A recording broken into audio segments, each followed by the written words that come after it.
Good evening, ladies and gentlemen, boys and girls, children of all ages. Welcome back to another exciting installment of The Lost. I'm Shad, he's Razor, and here tonight we're going to talk about the video gaming's very first secret character, the one, the only, Shenlong. Thought you'd like that. So no, we're here to talk about Reptile. Tonight we dine on turtle soup. Turtle soup indeed. Prefix to this, as usual, the Nethercast and The Lost are helpfully sponsored by TestYourMight.com, the premier source on the internet for all things Mortal Kombat. And us here at the Nethercast and Lost have a Facebook group and a Discord server. Join one, you'll find access to the other. So, our installments are also available on archive.org if you wish to download and take them with you. Anyhow, I believe that about covers it. Let's get started. So, Right. Reptile. That's tonight's topic of discussion. Size off. You know, I was hoping we'd lead up to like him actually having a name. Size off. But I enjoy it. no, it's a good name. I think that Sector and Cyrax are taking their sweet time getting real names. I like to believe that Cyrax may be just a mistranslation of whatever his actual name is, and the Grandmaster named his kid Sector as a joke, because he's cruel like that. Well, I maintain that Sector is a perfectly fine ninja code name if your power is anything to do with homing missiles and teleporting. A sector is a location. It is. They Which, just spelled it with a K because it's Mortal Kombat. correct. But, you know, we've always wondered what the fuck was a Cyrax supposed to be, right? Yeah, that one is a long time in overdue in explanations. If I were rebooting Mortal Kombat, I would change his name before he becomes a cyborg to Anthrax and make him like a poisons and biological weapons guy because he throws those potion things in his alt costume in 9. See, And then you could say Cyrax is short for Cyber Anthrax. I don't know that I'd actually name anyone Anthrax. You're gonna wind up inevitably getting comparisons with the band. Yeah, but you're gonna like all Also, the names are taken somewhere. It's too Scorpion is iconic. not the only guy named Scorpion in pop culture. Well, he is these days. I don't know of anyone who's been named Scorpion who's actually come to that kind of level of fame after 1992. I'll tell you that much. He has surpassed the Spider-Man villain, but that doesn't mean that he owns it now. Hell, I don't even think I know of anyone else named Reptile who's famous after Reptile came along. No, Reptile is pretty I think it's so simple that people avoided it. And it was like, nah, fuck that, just do it. And then Chameleon. Chameleon kind of makes you wonder, The funny thing about the name Reptile could they have is gone frog at some point? now that we know what his real name is, we can assume that Reptile is like just something Shang and Shao Kahn call him because they're It sounds too, degrading. yeah, it's like they didn't want to learn his real name. It's almost like a racial slur. It's like how Shao Kahn calls people worm, you know?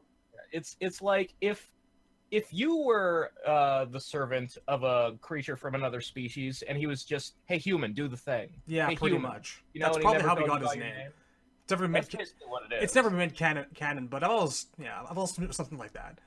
If I was a guy who exterminated an entire entire world of any given species, and I had a go-to slur for them, I suppose I'd leave one of the last surviving members, my personal servant, with that name. Although It's like I Reek have in to Game of think, Thrones. like, apparently it is canon that the only guy who does know Reptile's real name is Raiden, and that's only because of his deity omniscience powers or whatever. Like, Reptile doesn't tell Kotal, who he's supposedly friends with, to not call him that. Well, Raiden has that thing in the opening of 4 where he says, thousands of years ago, blah, blah, blah, blah, I was responsible for the destruction of an entire civilization. If I'm not mistaken, that was actually the Zatarans, which is why they Yes. migrated. So Yes, no, That was definitely the Raptors. So Raiden probably, I always kind of figured that Raiden might have had a personal vested interest in seeing where the last of them wound up. So it wouldn't surprise me that he actually knows the guy's real name. I'm just saying, like, if Reptile is just the equivalent of going, "Hey, human, do the thing," and people not caring to learn your real name, wouldn't Reptile have told the ones he's actually friends with what his real name is? You know, it's possible that he was young enough when all of this happened that he never actually knew it himself. Yeah. I mean, the other thing about Reptile is that he's basically old boy. Like, he's so whipped that he just takes it. He just kind of accepts, this is my life now. And he's kind of in denial about the fact. I've always felt that he really knows what happened, but, like, well, we'll get to that once we get to, like, 3. So, he's like the plot of the song Unforgiven by Metallica, except he's not at the end of the song yet. He's just bitter. But not that bitter. He's like the old guy in the music video who can't get back through the hole that he's dug for himself. It's very, very sad. That music video scarred me as a child. That shit is rough, man. It is. So, what's the year? 1991, 1992, and Ed Boon's kind of donking around in apparently studio for a weekend. The way he tells the story, if I remember, he was in his car on the way to get lunch or something. Like, I think he was going to KFC, and it just hit him. Hey, yellow and blue make green. We made a green guy. We could call him Reptile, because Jurassic Park just came out, and people are into that. Did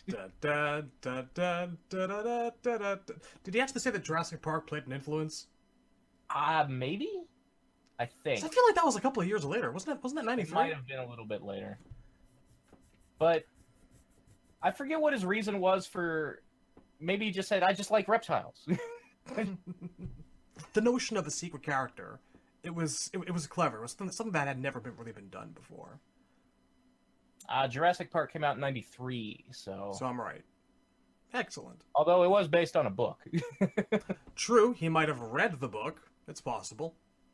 I don't know. I think he just figured, well, what's a thing that's green? That works as a code name. Probably. But yeah, he was literally in the car getting lunch, is the way he tells the story. And he's just like, hey, what if we did this? So did you ever find him a pain in the ass to fight? So I don't know. Like, I never had the problems with him that I did with Smoke and Cybot and Jade in 2. No, yeah, like, he's beatable. He's a challenge. The thing is, like, I mostly played Mortal Kombat 1 on the home systems. Same. So maybe he's harder in the arcade, and I don't know. A little bit, but, like, not by much. But, yeah, I find that Mortal Kombat 1 doesn't have the AI is a douchebag problems that MK2 and 3 have. Yeah, the MK1 AI is just kind of really angry and kind of rush-downy. Just a little bit. Yeah. You can apply that term to yeah, I think the games, the 2D era games, all have a thing where the AI is really throw-happy and sometimes can do it from further away than you're actually supposed to be able to. That was especially the case with Smokin' 2. Fucker could throw you from halfway across the screen. It was bizarre. It's actually kind of obnoxious because when they beat you and then they insist on doing throws as their finishing move, you get up and they can keep doing it. The throw doesn't trigger the end of the match. It's a pain in the ass. Just nothing to do but sit there and be insulted. Yeah, just watch them throw you 3 times until the timer is up. So did you get like a lot of secret hints during your plays of MK1, Look to Luna, stuff like that? Yeah, I definitely saw... I don't know if I saw all of them, but I definitely saw, like, Look to Luna, blocking will get you nowhere. I remember those pretty vividly. I actually got the Smoke and Jade ones far less often. I believe that there was a higher frequency of Reptile popping up than there was with Smoke and Jade in 2. And I used to wonder when the hell Noob would pop up after knowing he was in there, but they never programmed him. Did Noob pop up? I'm not sure. Never. He never did. I think a lot of people expected him to because of Smoke and Jade popping up everywhere, but like they never programmed him doing anything. He was a very, very quick addition. People to this day seem to still kind of have this thing for wanting him to have fire and ice powers and a spear and a Yeah, harpoon again. like, I don't know that's why the you'd thing, want that. when he was first created for MK1, it was very much like all the hidden characters were in the 2D era, where all they would do was give them somebody else's moves.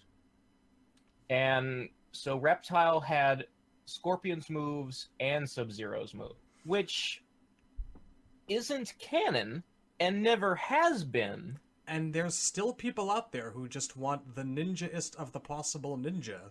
Yeah, it's Boggles my very mind. much. So there's a thing about storyline continuity versus historical preservation. There's sort of two different attitudes.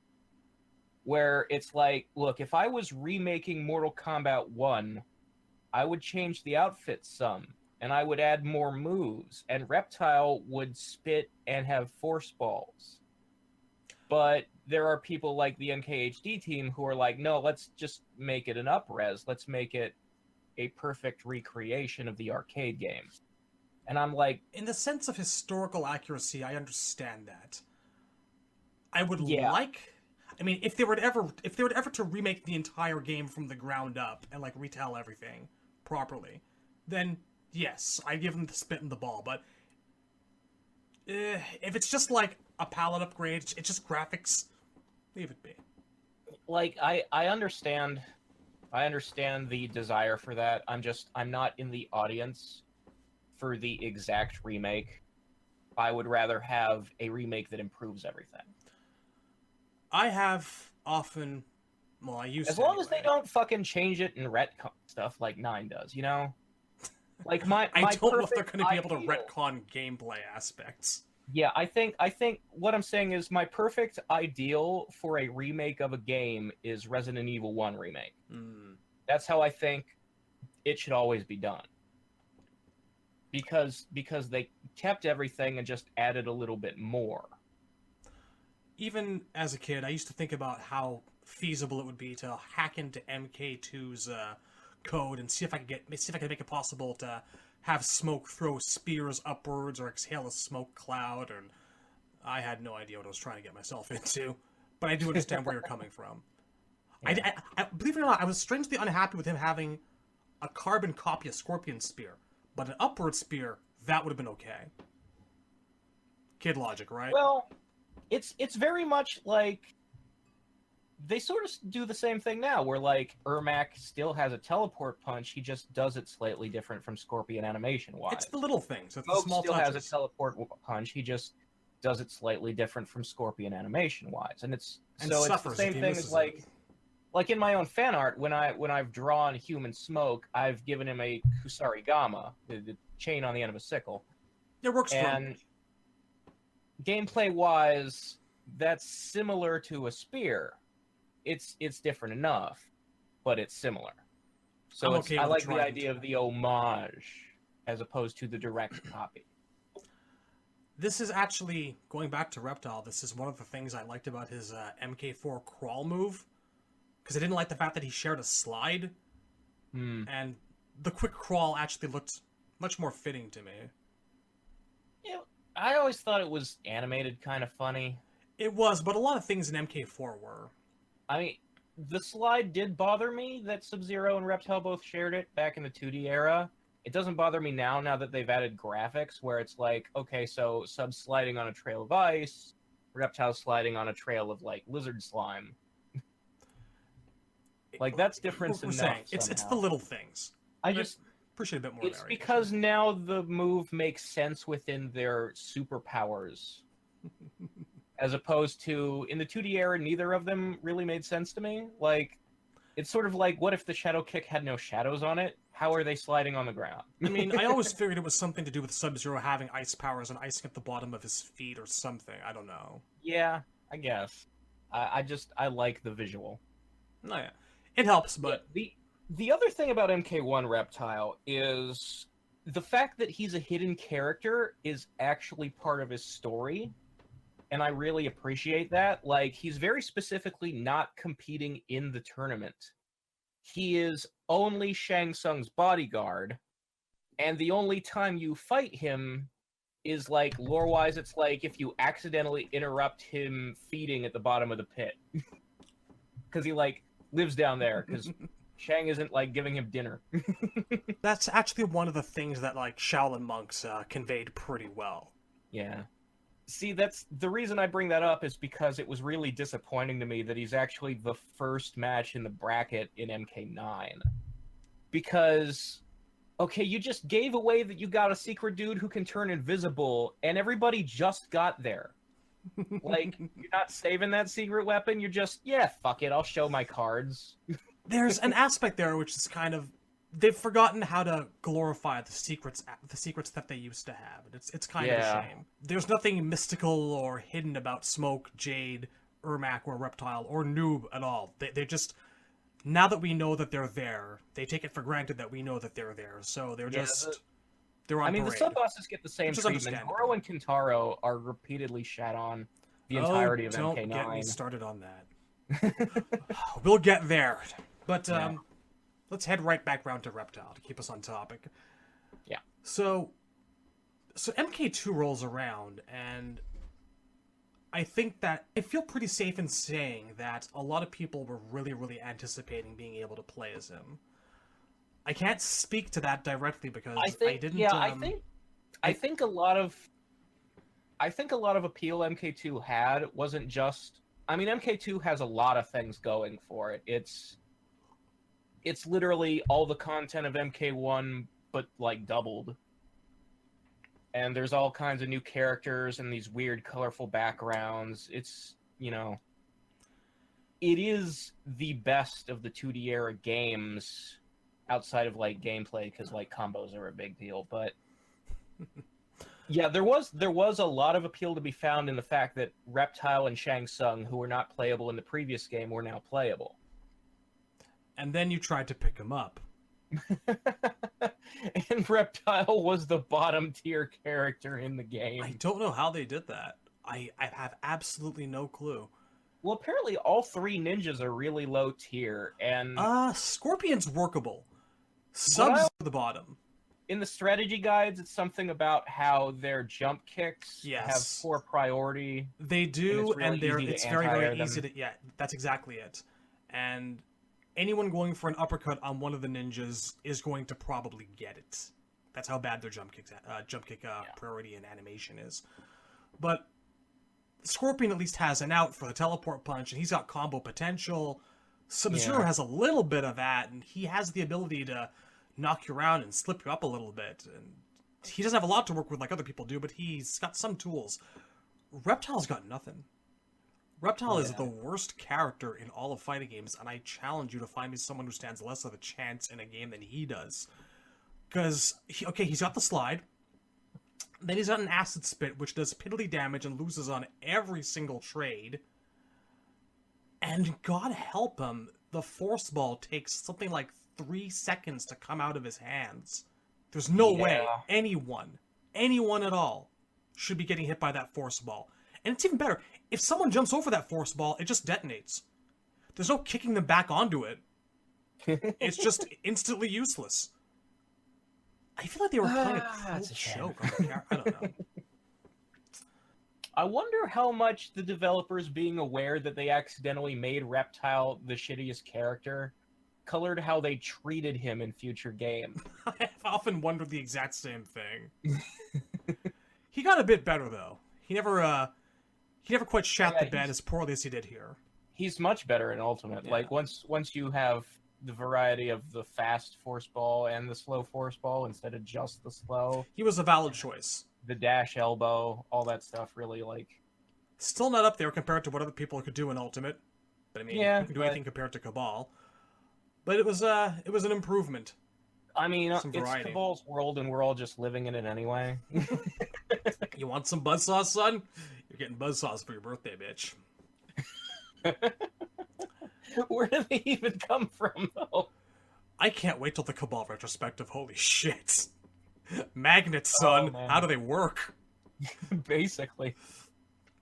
But, so Reptile... In MK2 is where you find out that Reptile is a reptile. Yeah, it's basically, like like, I talked about his MK1 backstory, but he didn't actually have a backstory until 2. Everything about him in 1 we find out in 2. Yeah, going into 2, you could have just as easily assumed that he actually had a human face under there.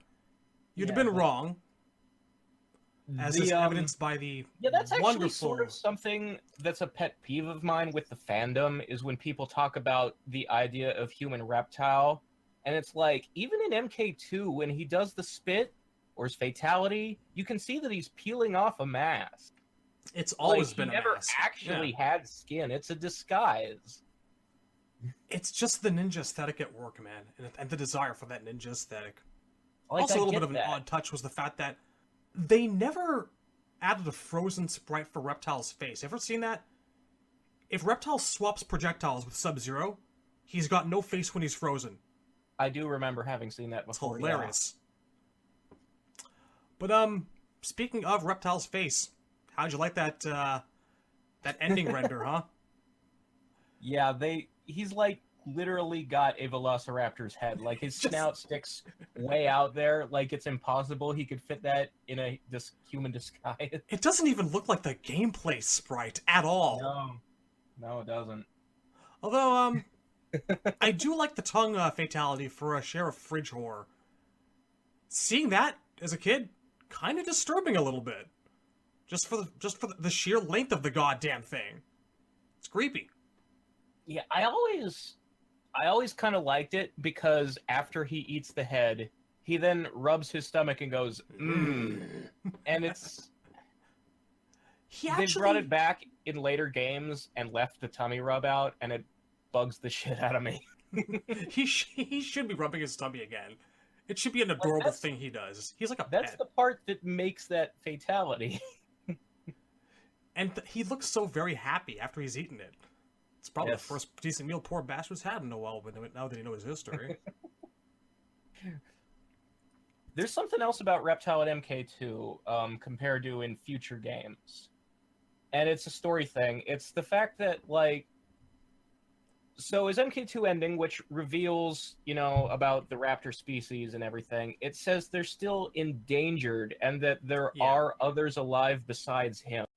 And then every game after that says, no, he's the last one, except for Chameleon and Chameleon.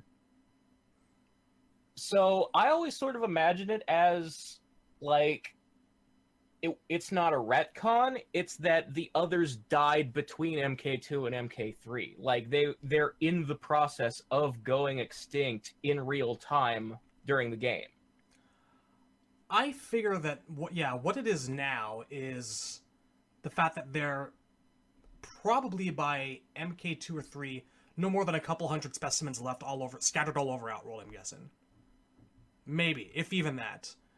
Because you've still got corpses by the time of MKX, and this is something that I now kind of retroactively apply to the whole storyline. Not that it matters much.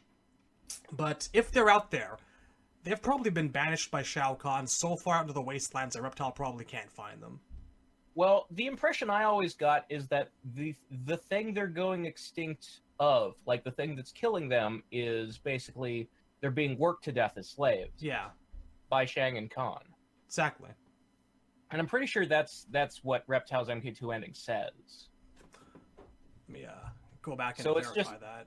And it's just a matter of, like, in the MK2 ending, Reptile becomes aware of it, but that's the part of the ending that's not canon, because that's the if he wins part. So the reason he never really rebels against Shao Kahn is because that's the part he never finds out, but it is what's happening. Sung's plot to force the remaining members of his near-extinct race into slavery under Shao Kahn's rule. Yep, so they're probably out there being worked to death. Yeah, and the ending is like, well, he finds out that's Shang's plan, so he turns on Shang and Kahn and kills them and wins the MK2 tournament. None of that is actually canon. So what we can gather then is that Shang Tsung succeeds in enslaving and killing the rest of the raptors, and then Reptile becomes the last one, except for Chameleon and Chameleon, in MK3. Which really makes you wonder, like, how fucking far off are they keeping him that he doesn't know that the few remaining members of his own people are just being driven to extinction like this? Well, I have sort of a headcanon, which is intended to explain the male chameleon's backstory, because I don't like the idea of him just being a raptor. I don't like any idea that involves chameleon at all. Yeah, It's terrible. well, first of all, like, just in the theoretical sense, the idea that there are other male raptors besides Reptile, when you're trying to push him as the last of his kind, that sort of devalues him. Like, if he's going to be the last of his kind, let him be the last of his kind. At least of the males, keep the chameleon with a K around, so there's the hope of repopulation. But we don't need chameleon with a C. Also, Chameleon's powers are way, way better than Reptile's powers are. So my headcanon has always been that Chameleon with a C is not a real raptor. He's a Flesh Pit's experiment. And, like, if Reptile was ever allowed down in the Flesh Pits, he'd see a whole lot of dead raptors that Chang had chopped up to make Chameleon out. Oh yeah, probably. And that would be the explanation for how they all went extinct so fast. I think I've told you what my preferred reimagining of Chameleon would be if I ever rebooted MK, right? It would essentially be John Carpenter's The Thing. Yeah. I wouldn't have him as a member of the species at all. It's boring. I like the idea of, like, taking that MK2 ending and making something out of it as opposed to nothing. Well, I mean, everyone can't be the winner of the tournament. Yes, some people gotta have consequences, and some people gotta have things not go their way, and that is what Reptile is for in this universe. Reptile is there for the universe to shit on. Pretty much. So Again, I wonder how much of that is because he was bottom tier. Possible. It's possible. I guess it's nice to have the diversity of personalities. Like, somebody has to be a simpering toady, right? There's always going to be, like, that one... Yeah, like, Reptile is unique in his patheticness among the rest of the cast. Like, nobody is quite as submissive and shat on as hard as he is. He's Starscream, but without the ambition. Yeah. He's there to get picked on. So that brings us to MK3. Ultimate MK3. And this is where things really start going downhill for him. This is the first instance in about, what, 2 decades of abuse. This is the first time this happens. So, Kitana escapes Shao Kahn's clutches, and so Shao Kahn, being a very smart person, sends her best friend and Reptile to track her down. And he gives them both different... Like, he's smart enough to know, like, look, Jade and her are friends. Hey, Jade, bring Kitana back alive. And then as soon as she's out of the room, hey, Reptile, go with her and kill Kitana. Yeah. Well, the phrasing is, at all costs, even if it means her death. Yeah. So it's like, try to bring her alive, but don't sweat it. I'd like her back, but if she puts up a fight, she's got to go. Like, that's the pragmatic thing to do. And Reptile has no attachment to Kitana as a person. He'll follow orders. Jade, not so much. I like to think that he also probably did this to test Jade's loyalty. Yeah. He's probably had some run-ins with her. I mean, it's interesting, though, because, like, is a high-value target. Reptile's being given an important assignment here. Which he botches. He does.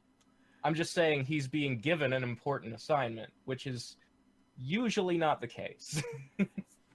It's actually worth noting, now that you mention it, he starts being treated like crap from here on outward, right? Which makes you wonder how things happened. I mean, it's sort of after this that it starts. But this might be the beginning of it. We know from Jade's endings and whatnot that she does turn on them, and that she fends off the assassination attempt. So Jade kicks his ass and saves Kitana's life. Basically, so this is it. Finding out Reptile's orders were different from hers is the push she needs to take Kitana's side. Maybe he let it slip. It seems that way. Like, I imagine the two of them found Kitana, And Jade was trying to talk her into coming back, and Reptile was like, fuck this, I'm just gonna kill her, that's what I was told to do. And Jade's like, wait, what? Following this, during this time period, Armageddon tells us some stuff about him and Chameleon. Yes, there is that. So Chameleon appeared in Trilogy. Yes. Chameleon with a K is the actual canon one. Like, there's never matters. been any real evidence Chameleon with a C is a canon character.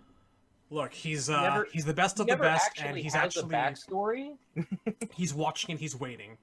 That's what he's doing. Like, the closest thing we've ever gotten to a storyline for him is a little blurb when you put in the combat coded versus screens, and then you end up fighting him. It'll say something about, now you will face one of Shao Kahn's greatest warriors or something like that. So the only story he has is that if he does exist, he works for Shao Kahn, and that's it. And his Armageddon ending says that he's been around since the first tournament.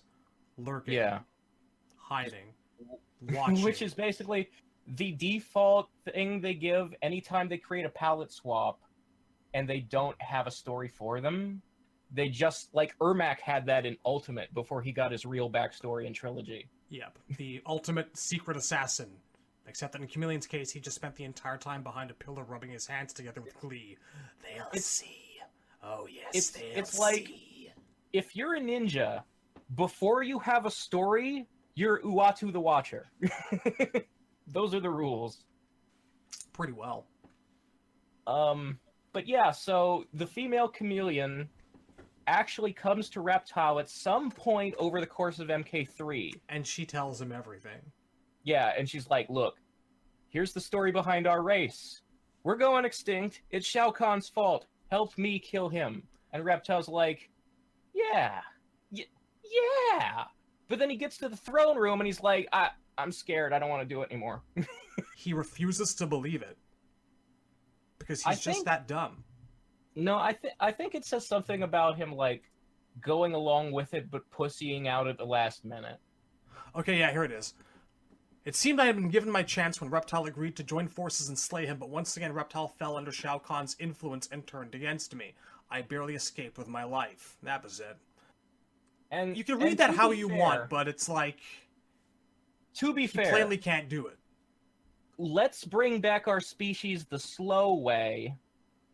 versus, I can bring them all back at once with magic.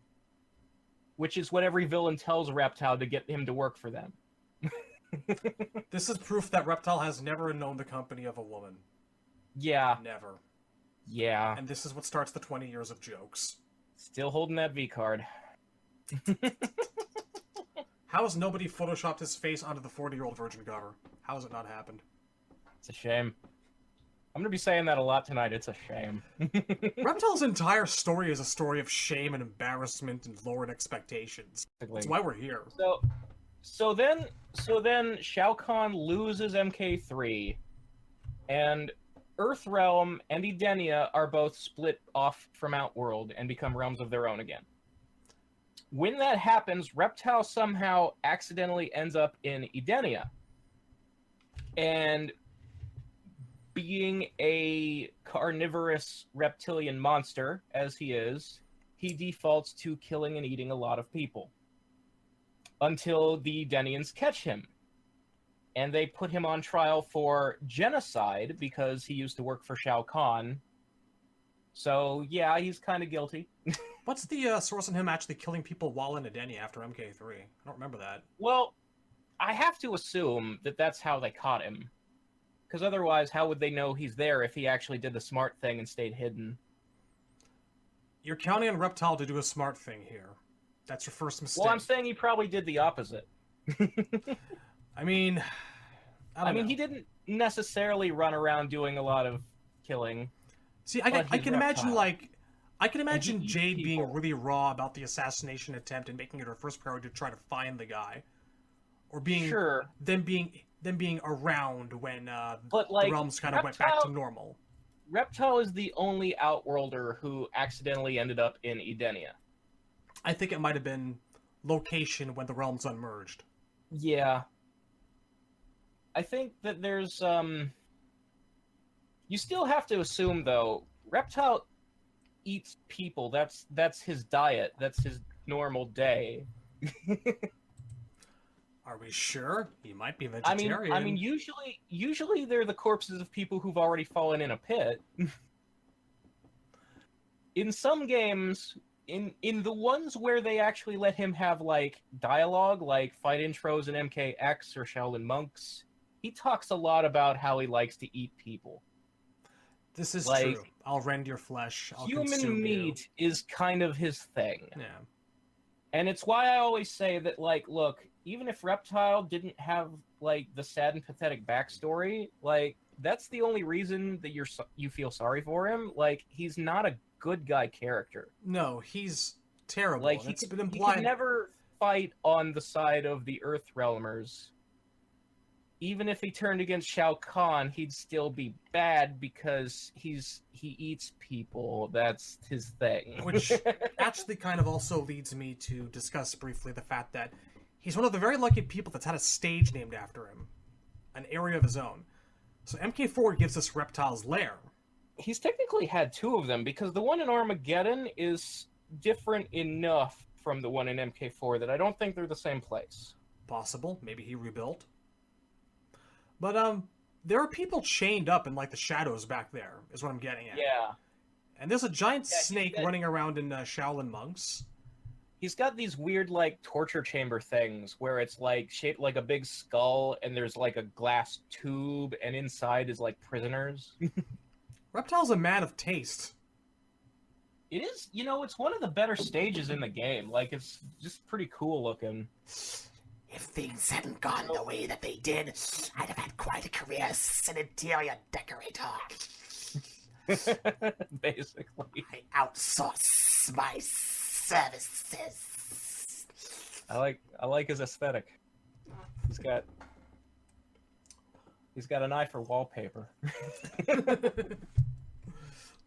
Hey, But it might have yeah, been him that put up the skulls in Shinnok's throne room. So what's interesting to me, though, is that, like, the punishment for genocide in Edenia is to be, quote-unquote, banished to the Netherrealm, which feels like taking the long way to get there. Like, you could have just chopped his head off and that's where he'd end up, but no, you opened a portal and threw him in? Like, It's possible. I mean, I've always wondered what the deal with that was, too. honestly, like, people complain about how often characters come back from the dead, but in a game where Shinnok is the villain and it's all about the Netherrealm, I'd rather you just kill him and they came back from the dead. Like, actually use the tools you're working with. You have necromancy as the main plot right now. It's actually weird that they did that, because you'd think that they wouldn't want to open up the possibility of discourse about the fact that they can open up portals to the afterlife anytime they want to, seemingly, although it shouldn't be that way. I really do have questions about who was able to open that portal to the Netherrealm, because that's not supposed to be a thing anyone can do. Because there's actually twice that she does this in the plot of MK4. You remember that's also how Shinnok invades the Edenia. Is Tanya comes to Sindel and she's like, hey, these refugees want to come here from their realm because there's a war there. Can we let them in? And Sindel's like a nice person, so she says yes. She opens a portal. It turns out to be the Netherrealm. Like, she didn't know that when she was opening the portal.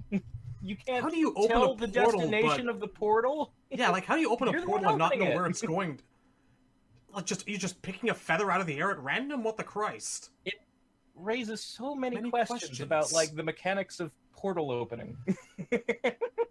Oh, God. So, Reptile. Genocide. Gets put on trial for it, and, I mean, I wonder how much genocide he's ever actually committed. I feel like that's a trumped-up charge, and it's basically, like, generic war crimes because you worked for Khan. I think that's He it. committed genocide, so you're guilty by association. I don't see Reptile as having the time or the ability to kill tens upon thousands. A couple hundred during his career, really certainly. Reptile. A couple hundred, yeah. I always thought, it's even when I was like a kid, when MK4 first came out, I was like, genocide? Really? Yeah, no, same here. It's fucking Reptile. How? I was like, are you trying to do some sort of Nuremberg thing here? There's not enough. It's just the one guy? Do you have no one else? The Edenian justice system is flawed. I mean, to be fair, it's not like he doesn't deserve whatever he's got coming to him. Yeah, but they could be a little more realistic in their charges. Especially if the outcome is still the maximum possible sentence no matter what you do. Like, you sent him to hell. It's the same as an execution.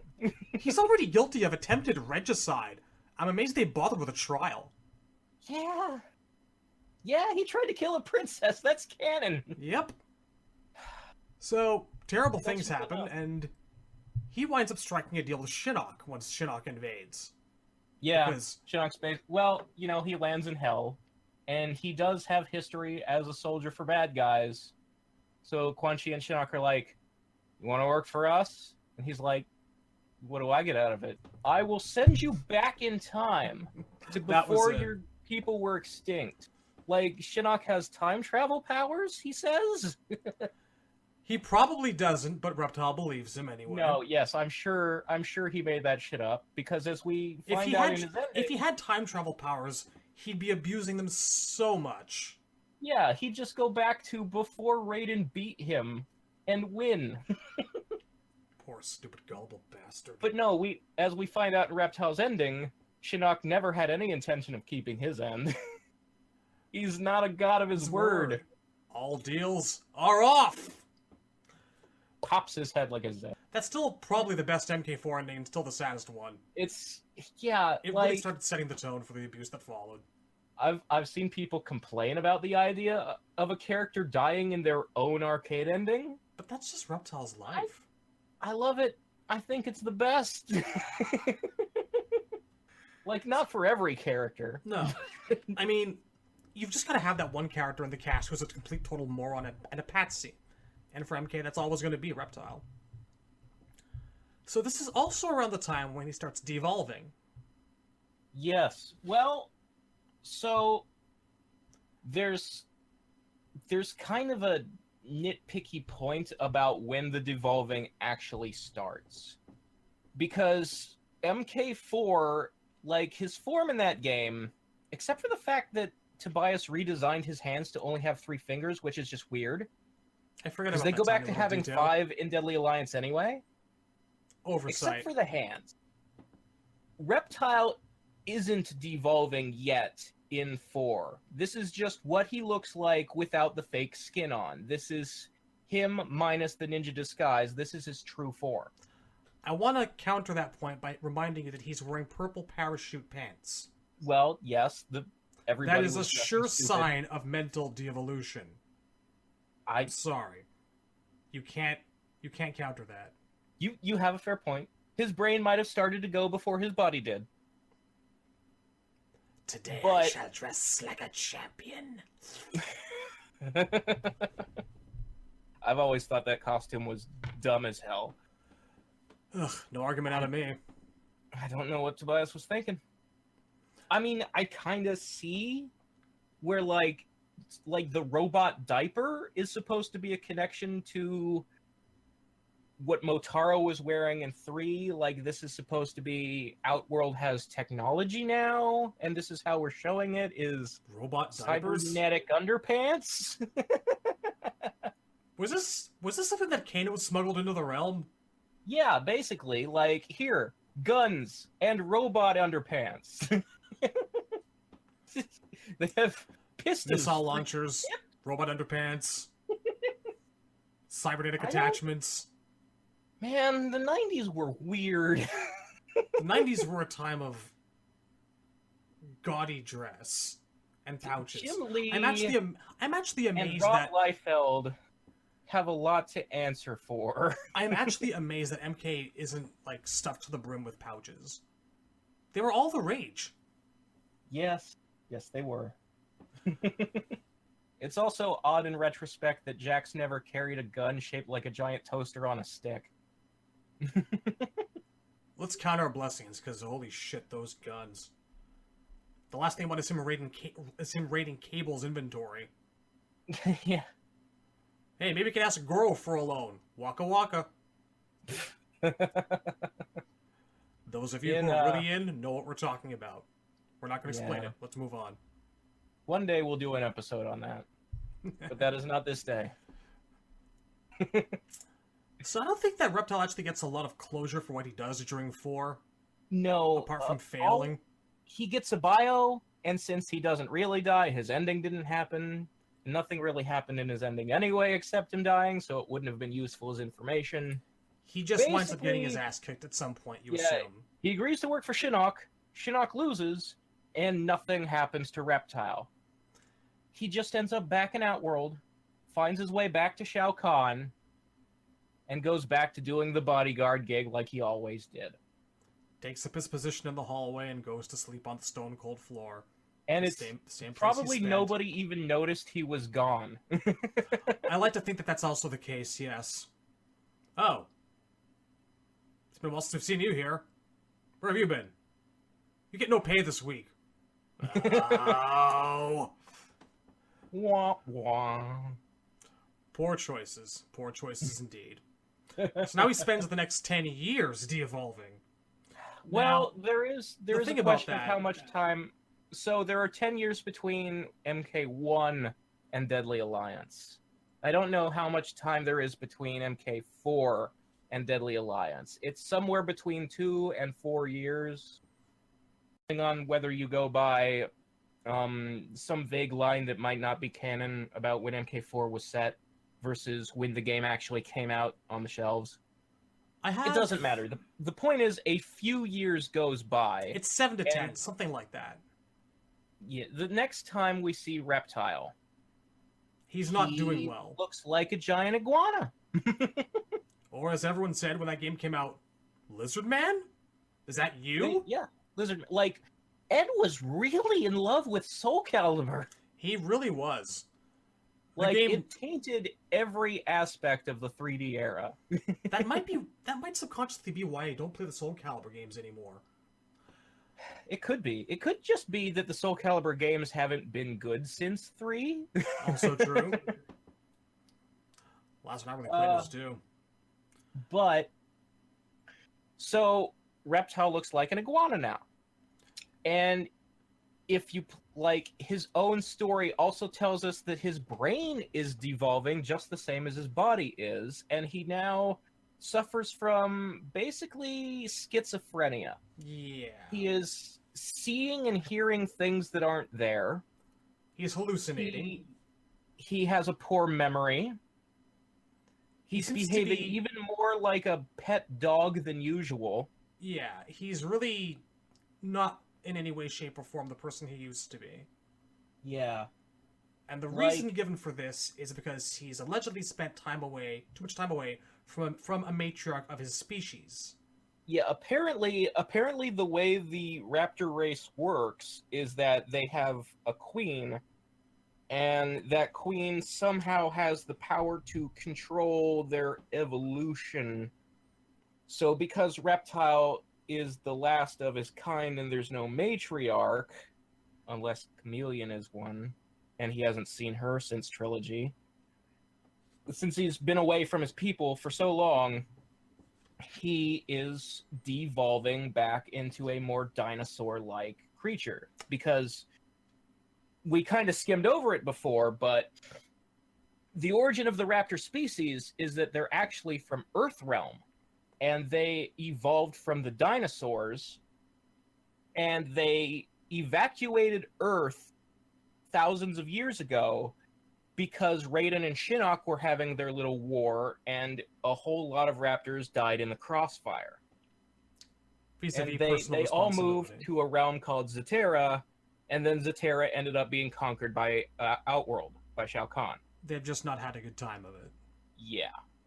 So apparently their evolution is unnatural and magical, and they need a queen around to keep themselves humanoid. This is presented as the theory Nitara has for why Reptile devolves. If you read all the text, all the flavor text on the crypt items, there's stuff about how Nitara is an archaeologist because she needs to be in order to hunt down her realm's orb. And in her archaeology studies, she's also found out a whole lot of shit about the raptors. And that's one of the reasons that she manipulates Reptile into helping her.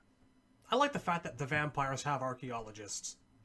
That there's a whole vampire academy out there devoted to this stuff. That's always sort of been my favorite thing about Natara, is that she's basically Lara Croft. Pretty much, huh? Because if you just go by her design, she looks like a pirate. And that's a completely different thing. Viturnus is I like just the Lara awesome. Croft angle better. We need that character back. We need the vampire role back. Yeah. I mean, they mentioned her a few times in the comic. Apparently, she's secretly behind the blood magic that Havoc uses the entire story. Yeah, they just And name yet, for drop her. as important as that is, we don't actually see her. Natara's blood magic, and that's all you're given. It's a shout out and nothing more. Right. So, anyway. So, Reptile's de-evolution is presented as, this is why Natara thinks it's happening. Because of her studies. It's never 100% confirmed, and I actually have a theory that it's not true. And that the actual reason Reptile was devolving was Onaga was subtly changing him in preparation to become his host in Deception. It fits, but I kind of tend to go The with reason- Occam's razor on this. Haha, Well, razor. the reason I think it is because in Armageddon, as soon as Reptile is free of Onaga, he immediately looks like Shaolin Monk's Reptile. Like, he gets his old body and intelligence back. They do show you him on the floor in one of the Deception ends. I think it's Sindel's. And the Yeah. second he's actually freed from Like- his influence, it's like the classic MK2 Reptile sprite. Yes, they use the MK2 model for Reptile with Onaga having left his body. And that always made me think that there must be something else to it, that it's not like the matriarch story doesn't entirely make sense to me. Unless they decide to go back and explore that the raptors actually did like evolve faster than they should have through magic.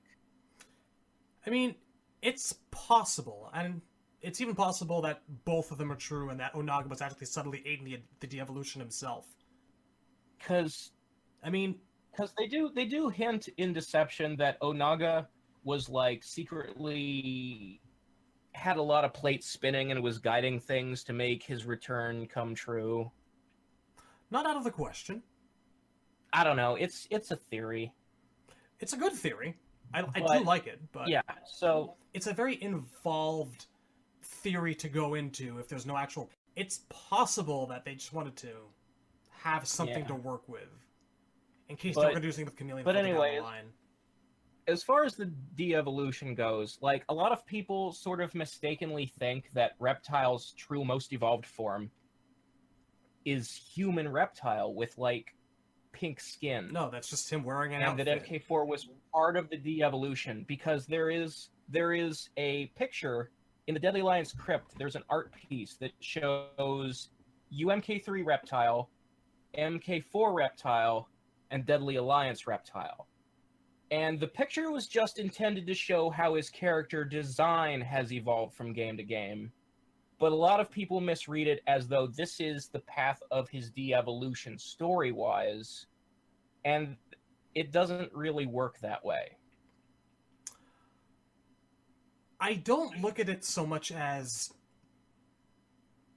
taking the MK1 to MK3 skin as part of his being. I've always known that was like the skin he was wearing. Right. It's just Right, that because the story literally tells you he's wearing a disguise and we see him peel it off when he spits and stuff. A lot of people saw that picture and got the wrong message out of it. I look at his MK4 appearance in comparison to the face sprite and what they're going for with his MK2 end sprite. And there's the start of a difference there. It's not much, but it's a little something. I always just... Like, the neck's suddenly it's gray. like you said, It wasn't there before. Well, it's like you said, the picture in his MK2 ending where he has a long snout doesn't match the sprites in game. No, and it it's doesn't. not physically possible for him to hide that snout under a ninja mask. No, Like, it just would not work. It doesn't. So I've always taken his MK4 face as them finally, like, perfecting the art design on what he should look like without his mask on. Potentially. The other thing you have to take into account is that MK4 Reptile was designed by Tobias, who did not come up with the de-evolution thing. To him, MK4 Reptile was just Reptile with his clothes off. Yeah, but by the same The token, de-evolution Noob was an Saibot was never invention of... Noob Saibot was never but- intended to be like Sub-Zero's brother. It's something that's there and that happens to fit the facts. So I can understand that even if you don't think. Like, Tobias was aware that when he was drawing MK4 Reptile that the face looked different than the endings in 2 and 3, and he was just retconning the snout. Like, he's just It was an intentional that was redesign, bad art. obviously. This is what it really looks like.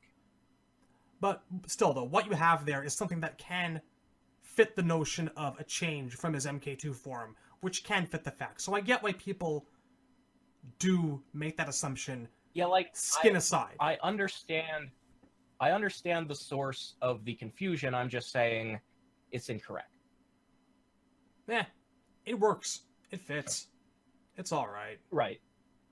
But anyway, so Reptile, he goes back to working for Evolves, and then a fairly involved story in Deadly Alliance. Like, low-key, the Reptile, Nitara, Cyrax part of Deadly Alliance is like, it's this part of the story that people sleep on because it has nothing to do with the Deadly Alliance.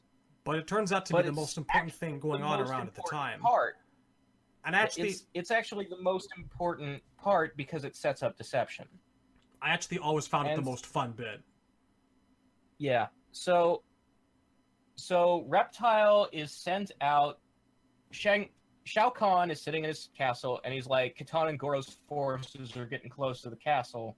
We need reinforcements. Reptile, go get Shang. So Reptile goes to Shang's house, and while he's there, he overhears Shang and Quan Chi plotting to attack Shao Kahn. You know, he sees the start of the Deadly Alliance. And he's like, well, shit, I better warn my master. But on his way back to the castle, Nitara meets him. And she's like, hey, I can show you where Kitana's camp is, and then you can tell your master, and then he can ambush them and win the war, and that'll please him, right? You want that, right? That's information for you, right? Yeah? All right, come with me. And yes, he gets distracted by shiny things for the remainder of his time. Well, Nitara, first she takes him and shows him the camp, and Reptile then goes back to Shao Kahn to tell him all the things he's learned, and he gets there too late. The Deadly Alliance have already killed Shao Kahn, and he's like, damn it. Well, it's a bit more than damn it. He starts getting really, really pissed off. He starts hallucinating that he's actually fighting Shang Tsung and Quan Chi, and that he's stabbing them, and... Like, he gets... Turns out he's actually stabbing Nitara. There's a little bit of, like... There's a little bit of literally beating himself up, too. Like, yeah. I think there's some self-harm involved in his schizophrenia. Probable. But anyway, once he's done freaking out, he goes, well, shit, my master's dead, who do I serve now? You know what? That vampire lady was really nice. Let's go see if she's in the market for a bodyguard. It's not funny. So Don't he goes laugh. back It's to... just sad. It's kind of funny. No, it's not. It's like watching the handicapped kid in elementary school think he's make friends with the people around him when they're just laughing at him. I remember. I mean, that. I do feel bad for him. Like, Nitara is totally a bitch right in this part because yeah, she is. She's not sincere at all. But like, he comes back to her and she's like, haha, just as planned. And then she's like, makes friends with him and she's like, hey, check out this sword. It belonged to your ancestors. I'm giving it to you as a gift because I like you so much. And now I need you to do me a favor. Yeah. And his loyalty is now sealed. sealed. See that yellow robot over there? Go get him. Make sure you bite him on the arm. I'm not going to tell you why, but I need you to do that for me. Specifically on the arm. Remember? on the arm. Right. Should probably So, repeat yeah, it several Cyrax times. happens to be wandering through Outworld on a spy mission for the Special Forces. The OIA, rather. He's being stalked by a vampire, And- but he kind of can't really deal with that right now. Yeah. And then Reptile attacks him and bites him on the arm. Because Natara told him to. And the reason is because the arm is the control panel that lets him portal home. And now And that's broken. He can't Now get Cyrax is stuck in Outworld. And Cyrax... So Cyrax frightens Reptile away. with his buzzsaw. Yeah, he uses the buzzsaw in his chest. And this is probably the single And most Reptile's memorable like- moment out of Conquest. Reptile sees Yeah, it as Reptile's a like, ferocious beast "Oh with many God." teeth. That monster has so many teeth. Get away now. And Reptile just- totally bails on the entire scene. And then He- Natara's like, "Hey, robot, I see that your panel is damaged. You want to come with me? I can help you get home. If you'll do me a favor, you're a robot. You can go into this lava. You can get my orb out of this lava. Do that for me, and I'll send you home." Them leave, and Reptile's like, "Wait, they're gone. They left together. She tricked me." Basically now the equivalent of a cat being scared by a vacuum cleaner. I wonder how long it took him to realize. Probably like a good 20 minutes or something. God, it just gets sadder and sadder the more we recap it. And he's sad and feels betrayed, and then he's like, "Wait a second. She's the reason I was late to tell Khan about the ambush. She did all the things. I'm gonna get her." So he chases after Natara and Cyrax, and he gets to the lava cave, but they've already left, and he's just in time for the egg to hatch and Onaga to possess him. And so is born the mighty Dragon King. And so does Reptile have his moment of shining glory, and he's not even in control of his own goddamned body. Yes, he is the coolest thing Reptile ever did was not appear in a game. Poor son of Like, a bitch. He's officially not in Deception. Like, his consciousness is probably just submerged and he doesn't have any memory of what happened afterwards. Yeah, like he just wakes up on the floor of a castle and he doesn't know how he got there, and Shujinko's there and he's about to kill him with his rainbow fist, and he's like, "Wait, what? Who are you?" So we don't actually really know how he got to where he was in Armageddon, I don't think. There is one thing we know. In Conquest mode, Reptile is working with/for Dagon and the Red Dragon Clan because they have promised to bring back the raptors, except what they're actually making is Actual hybrids of... dragon men. Yeah, they're mixing the DNA of humans with dragon DNA from Karo. And so they're getting these red lizard people who are not Saurians at all, but apparently this is good enough for Reptile. At this point, he's probably got to be willing to take what he can get.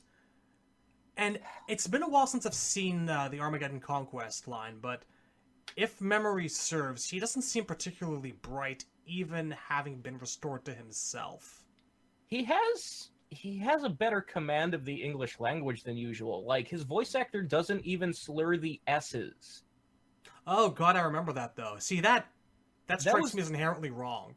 Yeah, that's Reptile actually should be disappointing. hissing. Like, that can't be canon. Like, he's supposed to talk with the S's dragged out. He was once a man.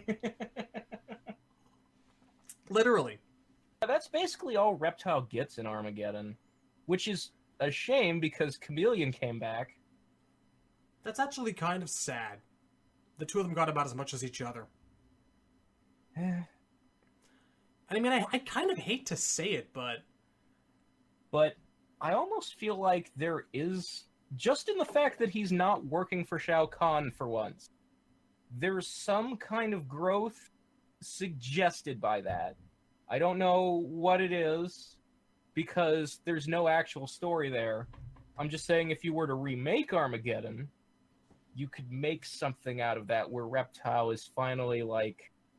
doing things for himself. Like, you gotta ask, well, how did he fucking meet Dagon? It's like... You could expand on that, and you could imply that he's trying to strike out for himself and make good, and maybe track down that hot lizard girl that he kind of tried to slap around a couple of years ago, and you could assume that, but you'd be wrong, because he's just looking for another master. You know this, and I know this. He doesn't know any other way to live, because he's just that kind of person.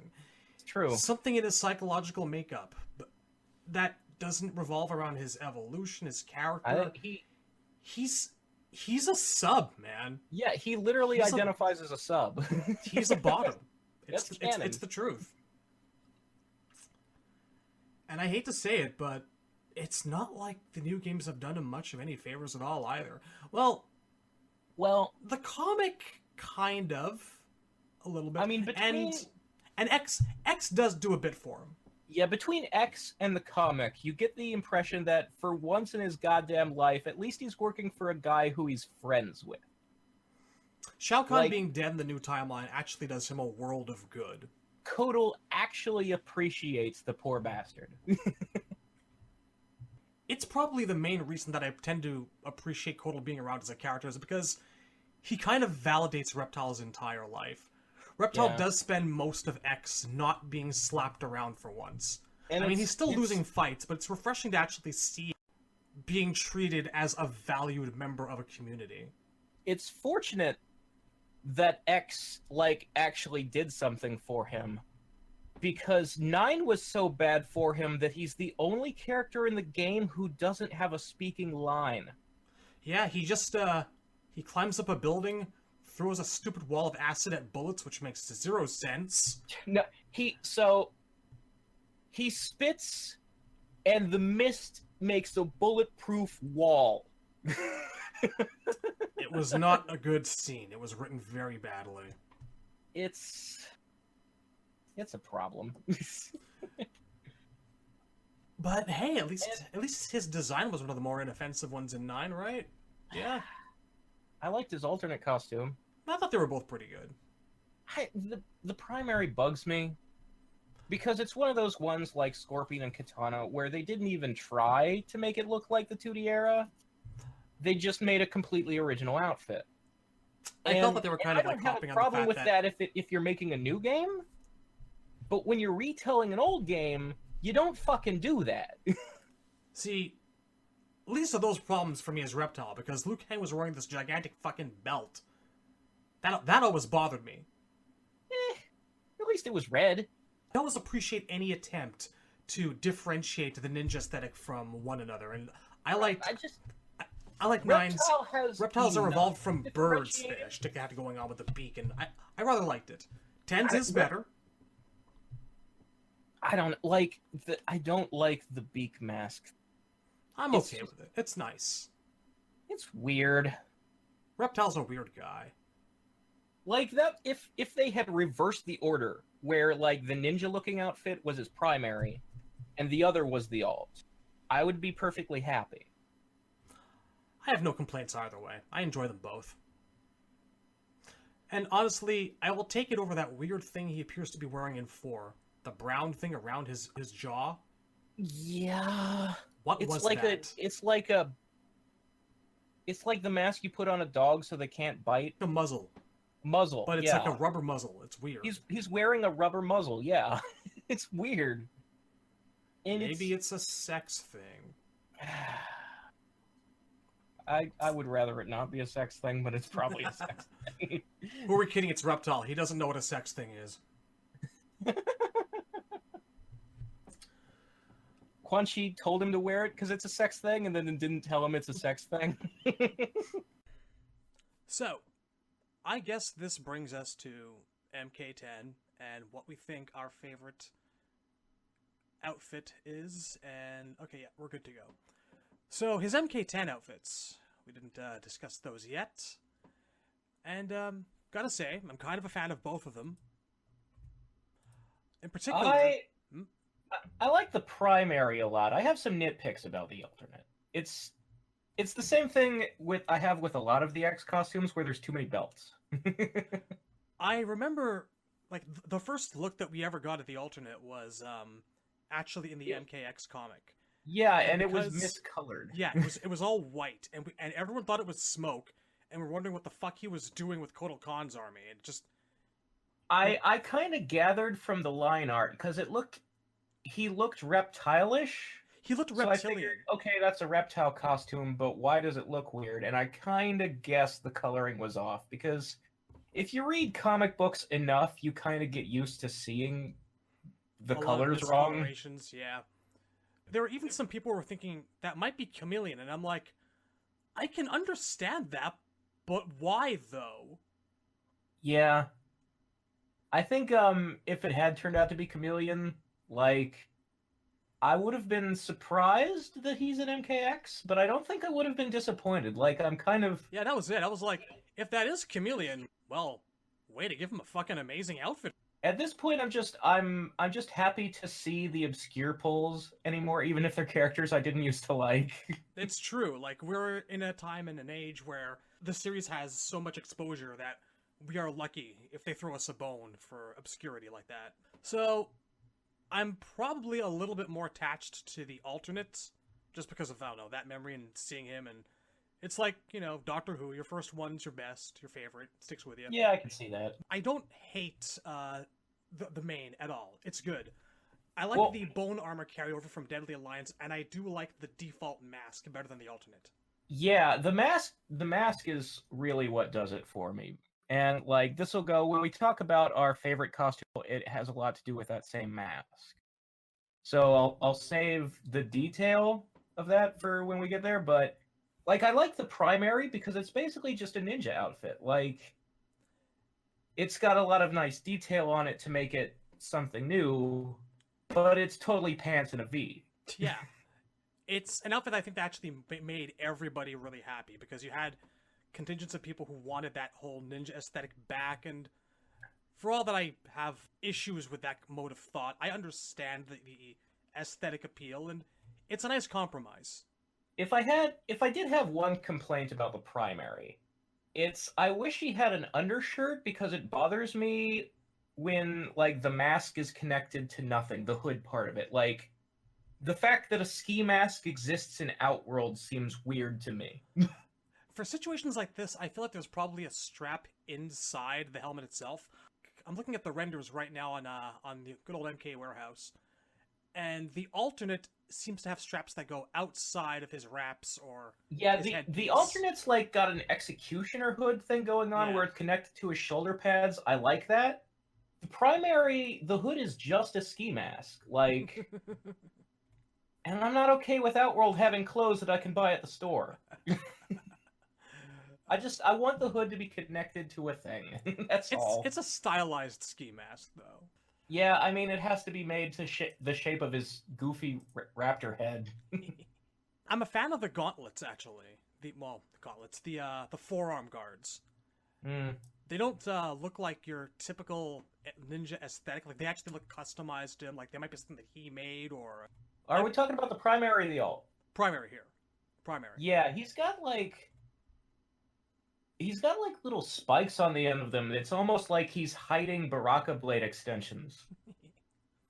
I kind of like the ones that are just below his biceps, like kind of midway down the arm. Ah, yeah. Little thorns. Like, this is something that you could wear if you were actually really body checking people, like Reptile tends to do sometimes. Yeah, it also like it makes it look more primitive and tribal. That's So it. it fits the character that way. Like, I do like that. Like, I honestly, like, I don't really have any sincere complaints about the primary at all. It's a good I look for think- him. And it's really rare to see a reptile costume where they didn't fuck something up. No, X was really, really kind game to Reptile. in The one most the one ways. complaint that I see a lot that other people have is that there's not enough green on it. Like his V is black. And it's like, well, his skin is green, so you don't want too much green. But again, it's the color palette. It would look a bit better in a brighter game. Yeah. Gives us a nice view, actually, of the scales on his biceps. Yeah. They did a good job with the scale patterns in this game. Although when he has the mask off, The lower half of his face looks super weird. It's odd. It gives him kind of like this Masters of the Universe character look to him, just a little bit. Yeah. I do. Something One thing I Red do Man like about his design in X, and I think 9 has it as well, is that his eyes are a little more sideways on his head. Like, Shit, not you're all right the about way that. iguana, but Shit, that's a detail I think actually adds a lot to him. yeah. I think it's cool how they try to make his anatomy, like, he still has a humanoid body, but they do try to make him look a little more like this is what a reptile creature would look like if it could stand on its hind legs, Absolutely. as opposed to just a green human. He's a little more unique and not what we call a rubber forehead alien. And the fact that like both of his masks like separate and that one of them actually has his mouth exposed, it does make a shit ton more sense for him to be spitting acid the way he is constantly. It's in the heat of a battle, you don't want to be sitting there and removing your mask constantly and spitting It's acid like and putting it back on. that's what the muzzle from MK4 should have been. Exactly. Instead it's just this, I don't know, jaw accessory. It's just bondage gear. Like, he's You know, it's totally like you connect a ball gag to it. I do kind of think maybe he could have been well served if they'd added a tint of slight purple to his pants, as maybe a bit of a callback to the Hammer Pants of 4. but I don't, would be okay I with don't that. mind Like, it the way it looks if now. once in a while there was like just like a stripe down the leg or Yeah. something, just a little touch of purple here and there, I would be okay with that. Speaking of costumes, there's something we forgot to mention in Deadly Alliance and Shaolin Monks. His belt buckle is the necklace from Neverending Story. What? You never noticed that? The two snakes, like, they're entwined in like a figure 8. That's No, get the fuck literally outta they here. just Hang- ripped off Hang on a jewelry second. from the movie Neverending Story. Like, they didn't even change it slightly to not get sued. It's just that necklace. Okay, I am looking at the Neverending Story necklace right now, and I am clicking on the Shaolin Monks article, and The Aurin, the Auryn. oh my That's what it's God. called in the movie. It's like, it's a plot device. You can't, like, not... It actually is. Holy Christ. This is a total Easter egg. Either that or Reptile's got some serious love for 80s human cinema. Wholesome love. Huh. Kind of blown away here. I always kind of like that. Because he wears it in, like, multiple games. Like, the entire 3D era, he's got that thing on. You're kind of blowing my mind a little bit. Christ, this makes so much sense. It gives me this sad, sad image. He's just sitting in front of a CRT TV all alone in his room. I'll tell you what reminded me of that is I was looking at the MKX, the crypt art for all of Reptiles, the costumes they were thinking of giving him, and one of them has that belt buckle. And I'm like, oh yeah, the Neverending Story buckle. In Reptile's dreams, he rides the dragon. He's free. This makes a horrible kind of thematic sense. Call it a dragon. It's clearly a sheepdog. Whatever that thing is. That movie is weird, man. It is. It really is. It's one of the weirdest movies of the 80s. And the 80s were a very weird time. A creative time.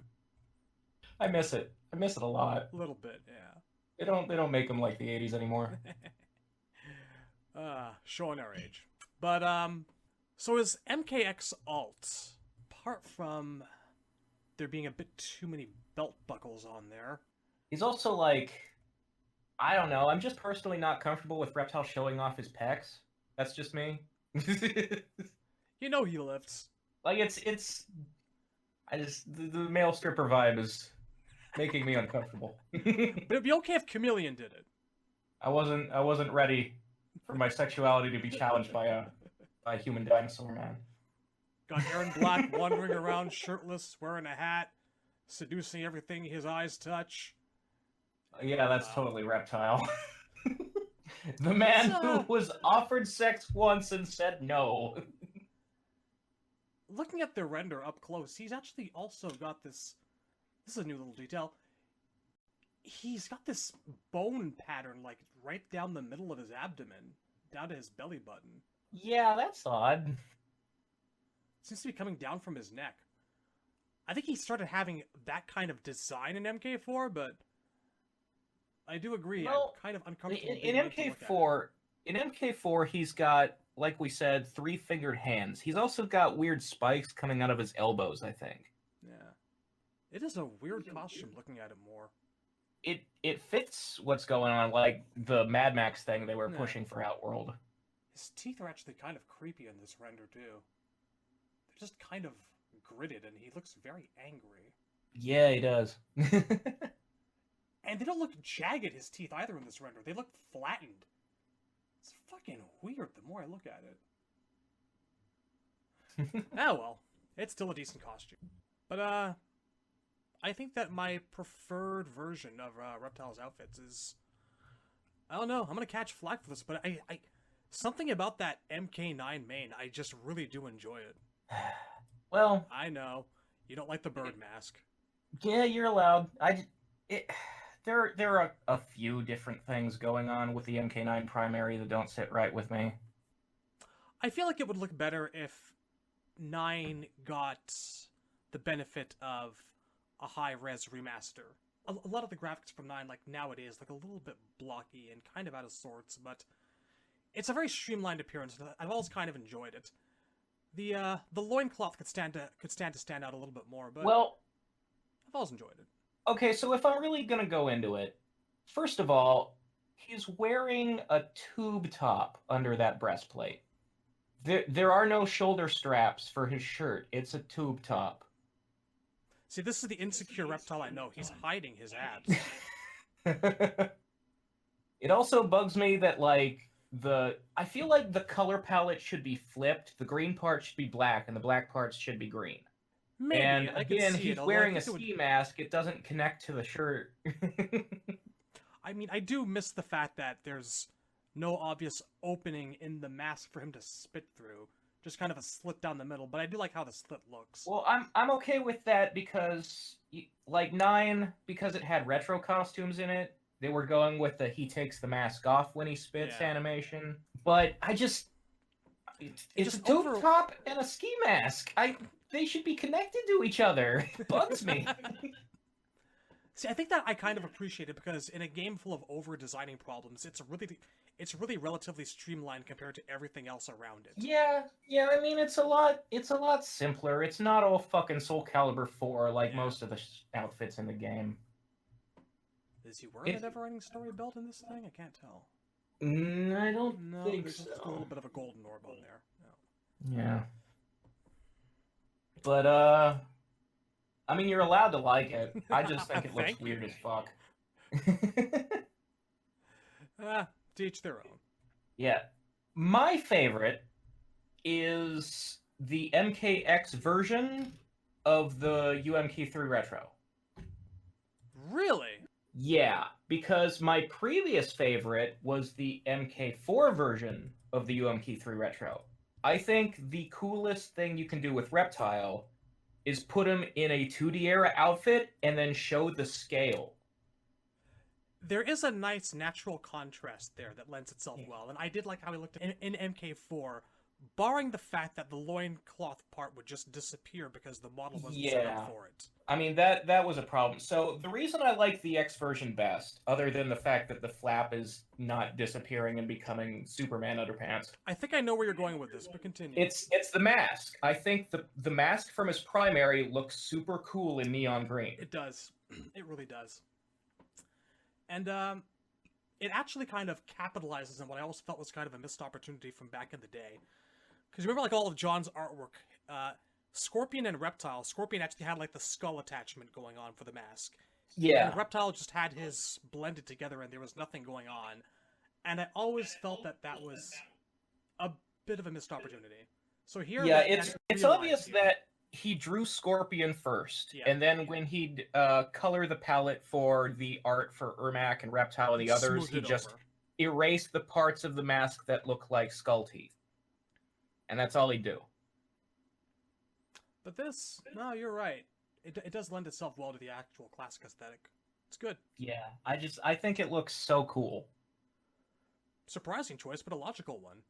I mean, like it. normally I don't really like the UMK3 outfits at all. I think the weird pillow squares on the chest have always been really stupid looking. But something about when you put it on Reptile and it's like that shade of green and with the MKX mask, it really goes together nicely for some reason for me. I really associate the UMK3 style outfit with Rain. I don't think it particularly suits anyone else, but it does work the way they managed to realize the render for X in particular. Like, the pillow squares, like you mentioned, and the color purple, it's a lot of ridiculousness slapped onto one character, and that's probably why I considered Rain to be a joke, but now I can't picture him in hardly anything else. You know, I think... As excited about the Storm Collectibles figures as I am, they're doing all the MK2 versions first, and they've got this this non-existent MK2 Rain figure coming out, and I'm like, that's wrong. Yeah, it does look super weird when you put Rain in an MK1 or 2 outfit. But for me, I mean, I think Armageddon 9 and X have done a lot for Rain visually. I can't really picture him as a ninja anymore. He has to be Aladdin in a mask now. Like, I don't think any of the 2D era outfits are Rain in my brain anymore. Rain is probably the #1 success story for redesigning a shitty character in my mind. Sorry, Rain fans, but I came off of like 12 years of despising the guy. Then I think I just sort of transposed all of that onto Tremor. Don't worry, I still have Chameleon. Shit. It's gonna be weird when they make him not suck. I mean, I dread it, but I also look forward to it. They'll find a way. For redesigning so far. Let me see it happen. Me so far. You know? I mean, they fixed Striker, they fixed Rain, they fixed Tremor. They fixed and then they Tremor. go, well, we could fix the 3D era guys, we just don't feel like it. To this day, I wake up in the middle of the night, sweating, and I'm like, they fixed Tremor? Then I go back to sleep and my dreams are troubled indeed. We're not in the worst timeline, but we're not in the best one either. I look at other franchises and I remain thankful for what we have. We could be in so many worse places right now. We could be Darkstalkers. Never forget that. We could Darkstalkers. Oh, God. My poor Darkstalkers. Poor Darkstalkers. There's a lot of love for the Shaolin Monks outfit, too. Though probably less now than there was before MKX came out. The Shaolin Monks outfit benefits from what I was just saying about how my favorites are. You put him in the human ninja outfit, and then you just show the scales, like make his skin green. I think that looks cool. It was the compromise everyone was pretty happy with. I think one of the things the MK Shaolin Monks outfit now suffers from is, now that we have so many different versions of that look, the weird anatomy that's specific to Shaolin Monks becomes more worth talking about. Yeah, time hasn't been his mouth is like half of his head. He's like a Pez dispenser. So, were there any fucking Christ, I can't stop seeing the Never-Ending Story logo on his belt. Boy, look at it. Jesus. I think that Shaolin Monks was also the first time that they started outlining his armor bits in gold. Yeah. Which is continuing up to this day. It's a nice little understated touch. Yeah. I like that his mask is like a mummy wrap, and he has some on his arms too, because, like, I think Reptile character-wise sort of benefits the most from costumes that look like they were scrounged together from scraps, and, like, make it obvious that, like, Shao Kahn is not giving him the best gear. He's kind of left to his own devices because he's kind of shitted on. He's last in line at the armory. Yeah. That's what's left. we've talked before about multiple cases where the renders and cutscenes in Shaolin Monks look slightly different from the in-game graphics. And the in-game graphics make his mummy wrap look very, very jagged and haphazard, piecemeal, thrown together. Well, there's more to it going on. It's not as pronounced as like Scorpion's in a completely different outfit in game than he is in the cutscenes. Raiden's has a lot of details different. Liu Kang's hair looks different and stuff like that. In Reptile's case, the main difference is that his green V has logos on it in game that aren't there on the cutscenes, and these logos sort of look like paw print shapes, like a three-toed reptilian foot. And I think it looks cool, and I wish it was more visible and stuff. Huh, what do you know? Man, you have spent years with a magnifying glass up to this stuff. I never noticed that before. You know, I draw these costumes sometimes, so... that will do it. He's also got a weird Shaolin Monk's alt as well that I'm seeing. Yeah, that's another thing. Like, his alt changes the color of his scales to, like peach, like a human skin tone. So, for me, that was always, like, the first time the lore has explained the human disguise.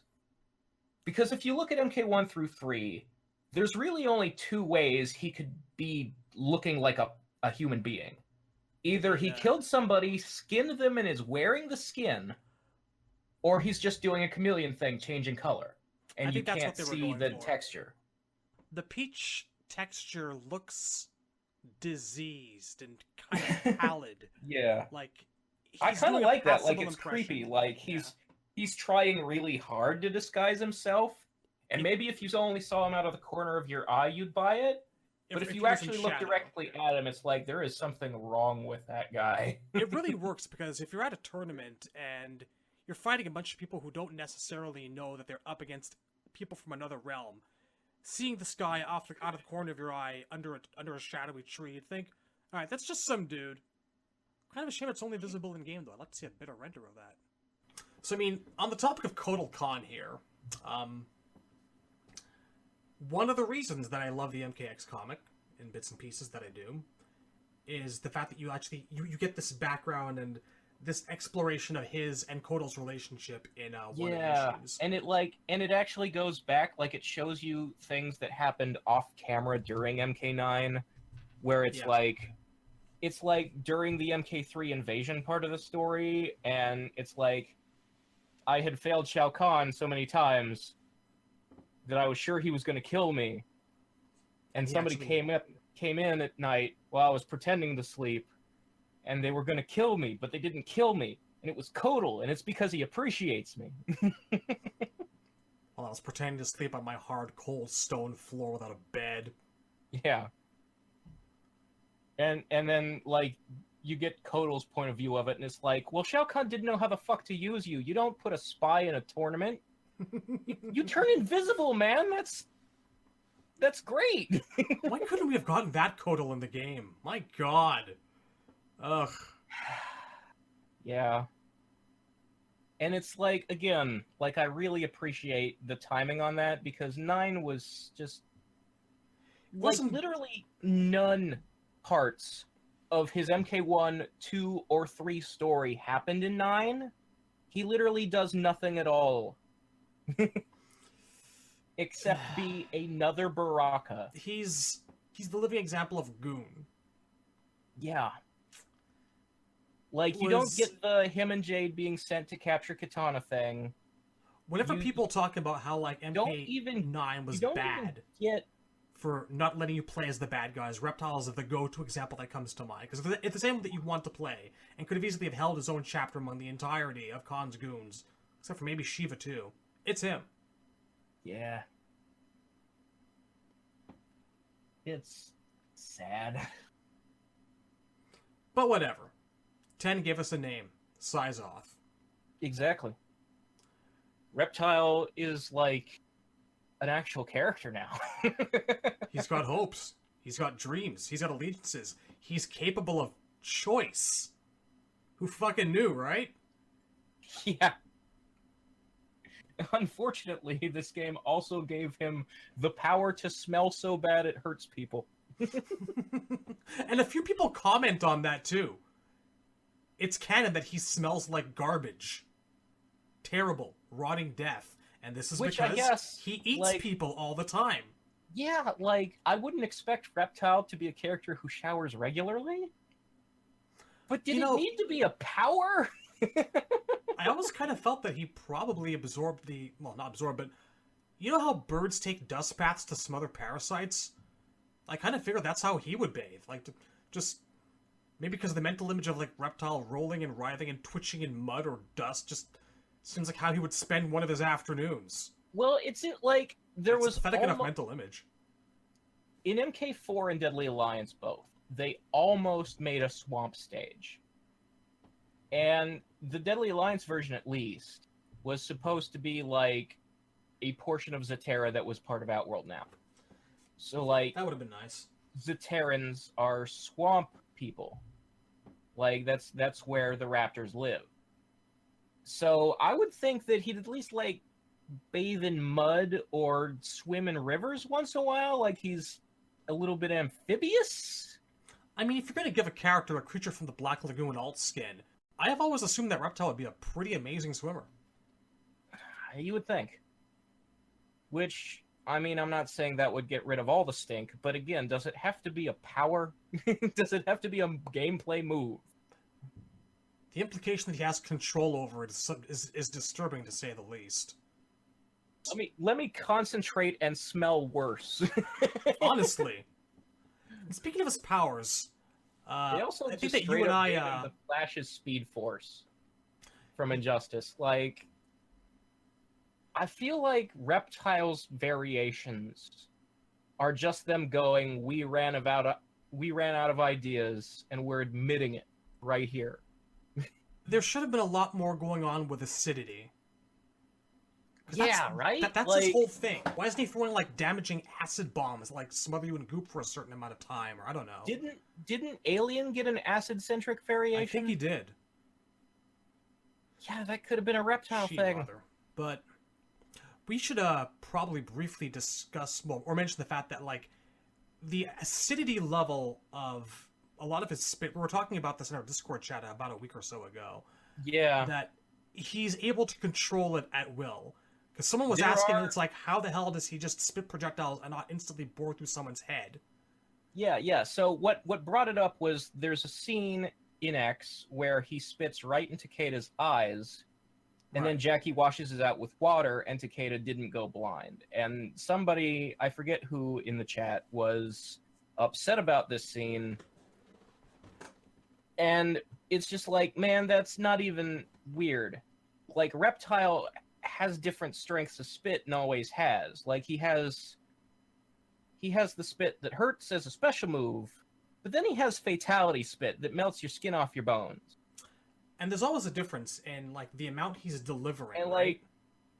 like him spitting in somebody's eyes and them not going blind happened in the 95 movie. Yeah, this is old stuff. And it happened in the Malibu comics, too, if I'm remembering right. Probably. Like, it burns, but he has to be really concentrating and building up the level of acidity for it to actually be capable of melting the flesh off of your bones. Yeah, he has to either be vomiting it up, or there's a or volume like, amount involved too. Like when he goes for the melt your body fatality puke, he's actually throwing up. Like it's the difference between saliva and vomit. It's like, it's sputum, it's phlegm. There's just a lot more to work with there, and it's all horrible. It's all built up, and it's gross and horrible to think of. Yeah, it's this is the regular stuff I get when I'm just hawking a loogie, and this is what I do when I stick my finger down my throat and all the stomach acid comes up. Precisely. So, I guess now we can move on to the topic of extraneous media.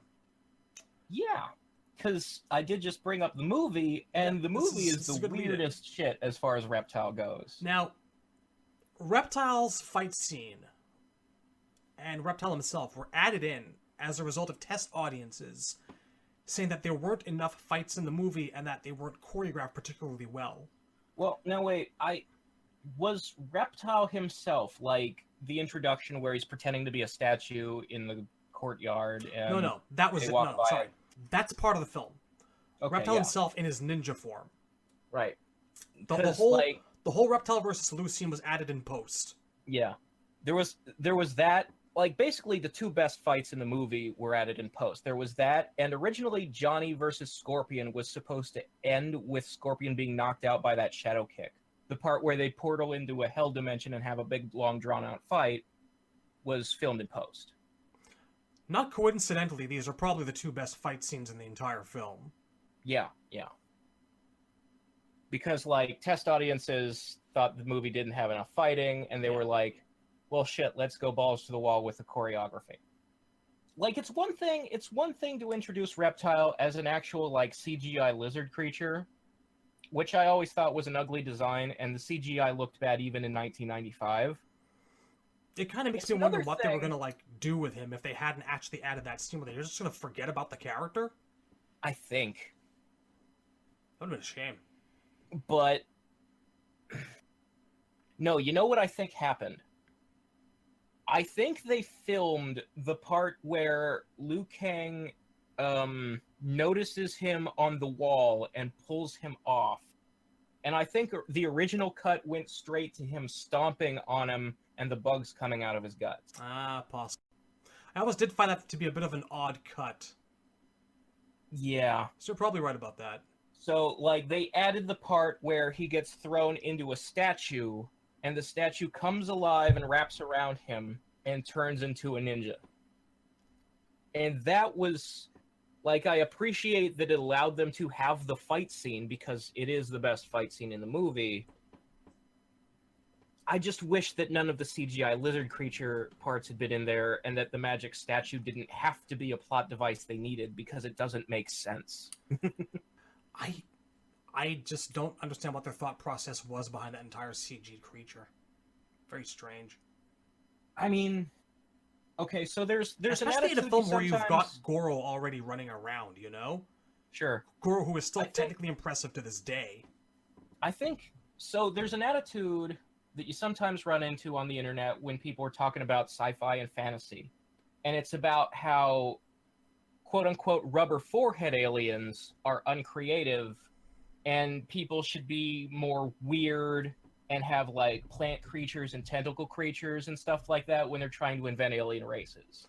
And my argument to that is that from a science point of view, like, first of all, the human form is like the best form for doing intelligent stuff. Like, you need thumbs and the ability to communicate with words and just like walking on two limbs and having two limbs for grabbing. Like, the humanoid shape is actually ideal for all the stuff an intelligent creature would need to do to survive. So I don't have a problem with rubber forehead aliens. I think they actually make more sense biologically than telling me a squid became intelligent. I would be okay with that were it not for the fact that Star Trek had already said, hey, these sentient rocks that bore through other rocks have a family. Yeah. Well, that's like Star Trek and Star Wars, they do try to have a variety. Right. And yet people still complain about the foreheads because the forehead aliens are the ones that are in the most episodes. It's just that they became more prominent in later seasons, which, if it weren't for that, if there was still more of a variety, it wouldn't be that much. But Voyager was especially bad about it, but we're getting off topic. I mean, the point I'm trying to make is that as an artist, I understand sometimes people want to create a more fantastical creature. If you're told that this ninja is secretly a lizard person and you're making a movie version, I can see why you'd go, why don't we make him even more lizardy and just forget the ninja shit? And then he'll be more original and he'll stand out more. But at the same time, I would rather have the ninja. Truth. So, that's not him in Annihilation. Those are three randos. He definitely died in the first movie, so the three green ninjas that Raiden fights, who very briefly demonstrate the invisibility powers but don't do anything else in the fight. Lots of flips. That was more of a dance than a fight. really. Yeah. It was just Darth Maul and a couple other guys doing flips next to each other. One of them is actually Ray Park, famous as being Yeah. Darth Maul and Toad. I believe Raiden is Ray Park in that scene. Is it Raiden? Yeah. You're shitting me. He's standing in for James Remar because Ha! James Remar can't do backflips. Look at that guy. He looked like an old man when he was young. He still basically hasn't aged. He looks exactly the same. Yeah, because he was already old. Like, there's nowhere to go once you've already hit the bottom. When James Remar was first born, he became old. It's almost like that scene in Wonder Woman where you see the flashback to when Ares was young, and you're expecting it to not be the guy from Harry Potter, and it's like, nope, there's the mustache. Still the same dude. Do we want to address the abortion of a Harlequin fetus thing that was in the planned MK Legacy plot pitch thing? I mean, there's not much to say except that's already Killer Croc's backstory. Exactly. Tankerowan, you fucking hack! You made a Batman fan film and you called it Mortal Kombat. Paging Dr. Baraka. Paging Dr. Baraka. Dr. Baraka to ops. You know what's hilarious is that just a couple days ago, an Uncharted fan film came out. Actually, got Nathan Fillion to play Nathan Drake, and it's exactly like the game. And every time somebody makes one of these fan films that's exactly like the game, I'm like, it's right there. Just do that. Why aren't they doing it? It's because, and I maintain this, there is still this stigma. There is the stigma among Hollywood and directors that the source material isn't to be taken seriously. It should be taken as inspiration for the high world of cinema. And I think it's only recently that that perspective is starting to change a little bit. And even then, not everyone's buying it. Spider-Man 1 was 16 years ago. Yeah. What year was Wolverine Origins? Less. Yeah. And I mean, you're right. It's everybody's doing it wrong still, except the MCU. I hear there's this guy named Nobody Zack learns Snyder. the lesson. Let's not talk Pa about Kent? Do you think I Let's should have let not- them die? Maybe. Let's not Maybe talk should about also that. eaten their hearts. And Let's not enslave talk their about that. orphans, son. Anyway. So, got a favorite reptile fatality? I do. What's that? I do. My favorite reptile fatality is the one from MK4, where he leaps onto them Yes. and he I just don't- starts chewing, and there's a cloud of blood, Yep. and then it clears, and they fall down, and there's a close-up on their meat face. They have no eyelids. They have eyeballs, but they don't have eyelids. Christ God Almighty. I didn't even need to think. That is one of the fucking all-time classic, iconic MK fatalities right there. He eats It's- your fucking head. It's fucking great. And, like, don't And get me it's- wrong, I love the classic tongue lash. That's the one. And like all great reptile fatalities, it's more fucked up when you're invisible. If I could remake that, complete with the ability to do it while invisible in a current MK game, oh, what I wouldn't give. I do also, like... So that's number one. The classic tongue lash is number two, provided he rubs his tummy at the end. It Yeah. drops way down the list if he doesn't. My number three is one that he has in MK9, where he makes a force ball in his hand, and he shoves his hand into your stomach, and it just pops and you blow in half. That's probably my number two as well, actually. I actually love the little kind of cool ninja pose he does, which is also shying away from the explosion. It's a nice touch. Yeah. It's sort of like in MK3 when Stryker is holding his ears and leaning away from the bomb. Exactly. My number three is probably his MK2 split fatality. And I like this one because I don't, to this day, we're not sure how he does it. It's true. You need to be invisible in order to do it. You can't do it visible. he does something and you fly in half. It's either he slices you in half with his nails, his tongue, a force ball, something. I always like that element of mystery, that simplicity to it. The fuck is he doing? Treat. And, best animality or best animality? Hmm?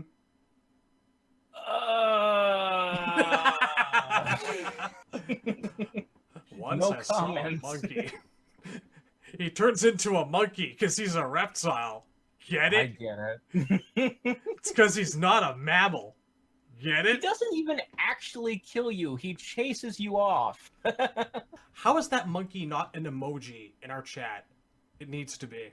You'll have to talk to Cyborg about that. Okay, I'm writing this into the chat right now. It can sit right next to the two Paulos and the guy who thought Cyborg was flipping him off at E3. We have weird emojis, guys. I don't know if anybody's listening to this who doesn't go to the Discord. We have weird emojis. It is done. Dear BC, we need a reptile animality monkey emoji stat. Love the Lost. My work for tonight is done. We've done a good thing here. I figured we could at least briefly discuss an ideal fatality for Reptile that we've had. Everyone likes to make up their own fatalities. I don't think that we've really done this for a lot of characters, but for Reptile, I've always wanted him to do a creepy, horrible frog thing where he just kind of like gets down on all fours and like extends his tongue and like grabs you around the ankles and drags you screaming into a horrifically large distended mouth and just swallows you whole while the acid burns you. You want to tell me about your vor fetish? Is this? Sure, maybe people out there will beat off to it, but that's not their responsibility in the realm, nor is it mine. Although I'm really hoping that by describing this, I'm not giving birth to horrible deviant art pictures. Oh, it already exists. It's too late. You're not giving birth to anything. Well, there's that, I guess. Thanks. I mean, I'm assuming it exists. I've never seen that, you're but I've seen probably enough right. deviant art to know it's gotta be out there.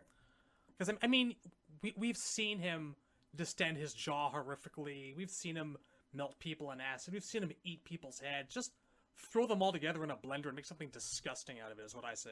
Yeah. What I would like to see for a fatality is... So there is some concept art for, I think, both 9 and X. When they were trying to figure out how to animate the acid spit, they considered having his throat bulge out like a frog before the spit comes out. Yes, I remember seeing that art. And they haven't done it yet. But I would kind of like to see that in a fatality to emphasize that there's a lot more spit than usual coming. And then it'd be like the MK3 one where he pukes up so much on you that your skin melts off. But I'd like to see, like, not the whole body. Maybe just the head and shoulders and some of the... Like, there's enough of them left that they can, like, run around screaming and clawing at their melting flesh. Because my favorite thing in fatalities goes back to MK4's version of the Toasty. I really like it when the person being murdered reacts by, like, trying to run away. And it's like in Deception, Sub-Zero had the one where he'd take your legs and then they'd be, like, crawling backwards on their with their guts spilling out, going, no, no, and then he stomps on them. When I say that I don't want people, making fatalities into a bit of performance art, I don't necessarily mean that there shouldn't be any kind of reaction whatsoever. I even like it, like, if you go all the way back to MK1, just the simplest thing of, like, when Scorpion and Sonya would burn their skin off, the skeleton would drop to its knees. That, like, anything where the body does more than either just fall straight over or not fall over at all, like in MK3, which was weird. Just react to what's been happening. Yeah. That's it. The falling to the knees was a nice little touch. I didn't care for the fact that in MKX they just kind of fell sideways. It was too simple. Well, it was interesting because when they did the retros for X, for Scorpion and Sonya, in one of them the skeleton falls over, and in the other it drops to its knees like it's supposed to. So they made them look different. Sure, they didn't just fuck up. Sounds to me like they fucked up. It might not have been deliberate, but I would like to think that maybe they looked at the two and they went, well, let's not have them do the exact same thing. Optimistic.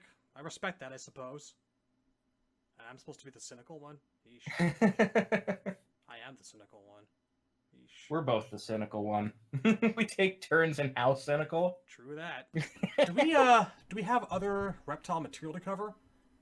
I do want to talk about a few small things. And the first is, since we're on the subject of media adaptations, I do want to mention that in the Malibu comic, Reptile has hypnosis powers like Ka from the Jungle Book. Yes. And this is how they facilitate the Shao Kahn and Sonya wedding that we talked about before. Oh, God, I forgot about that issue. Ugh, he hypnotizes her into loving him or some shit, wasn't that it? Yeah. Oh, stupid. Trust in me. I do think, wasn't Malibu the first medium to give Reptile the hissy snake voice? They were. They actually were. It was always kind of this unspoken assumption, I think, that he would always have a hissy voice. Yeah. I mean, like, lizardy characters in stuff do always have a hissy voice. Like, that's just the thing. It's rare when they don't. Exactly. And it's weird when they don't. Like, you get used to it. Like, you expect it. It's part of anthropomorphizing animals, I guess. But I expect most lions to sound like Jeremy Irons or Darth Vader. yeah. But the reason that's significant to me is that Malibu tried to come up with their own thing for so many characters, and most of them were so stupid, but the one for Reptile actually stuck in the canon. It was just an unspoken assumption. He would do that. There have been lizard people before Reptile, and there will be lizard people long after Reptile. It was easy. It was Indeed. so easy. And to their credit, I still want Smoke to say toasty.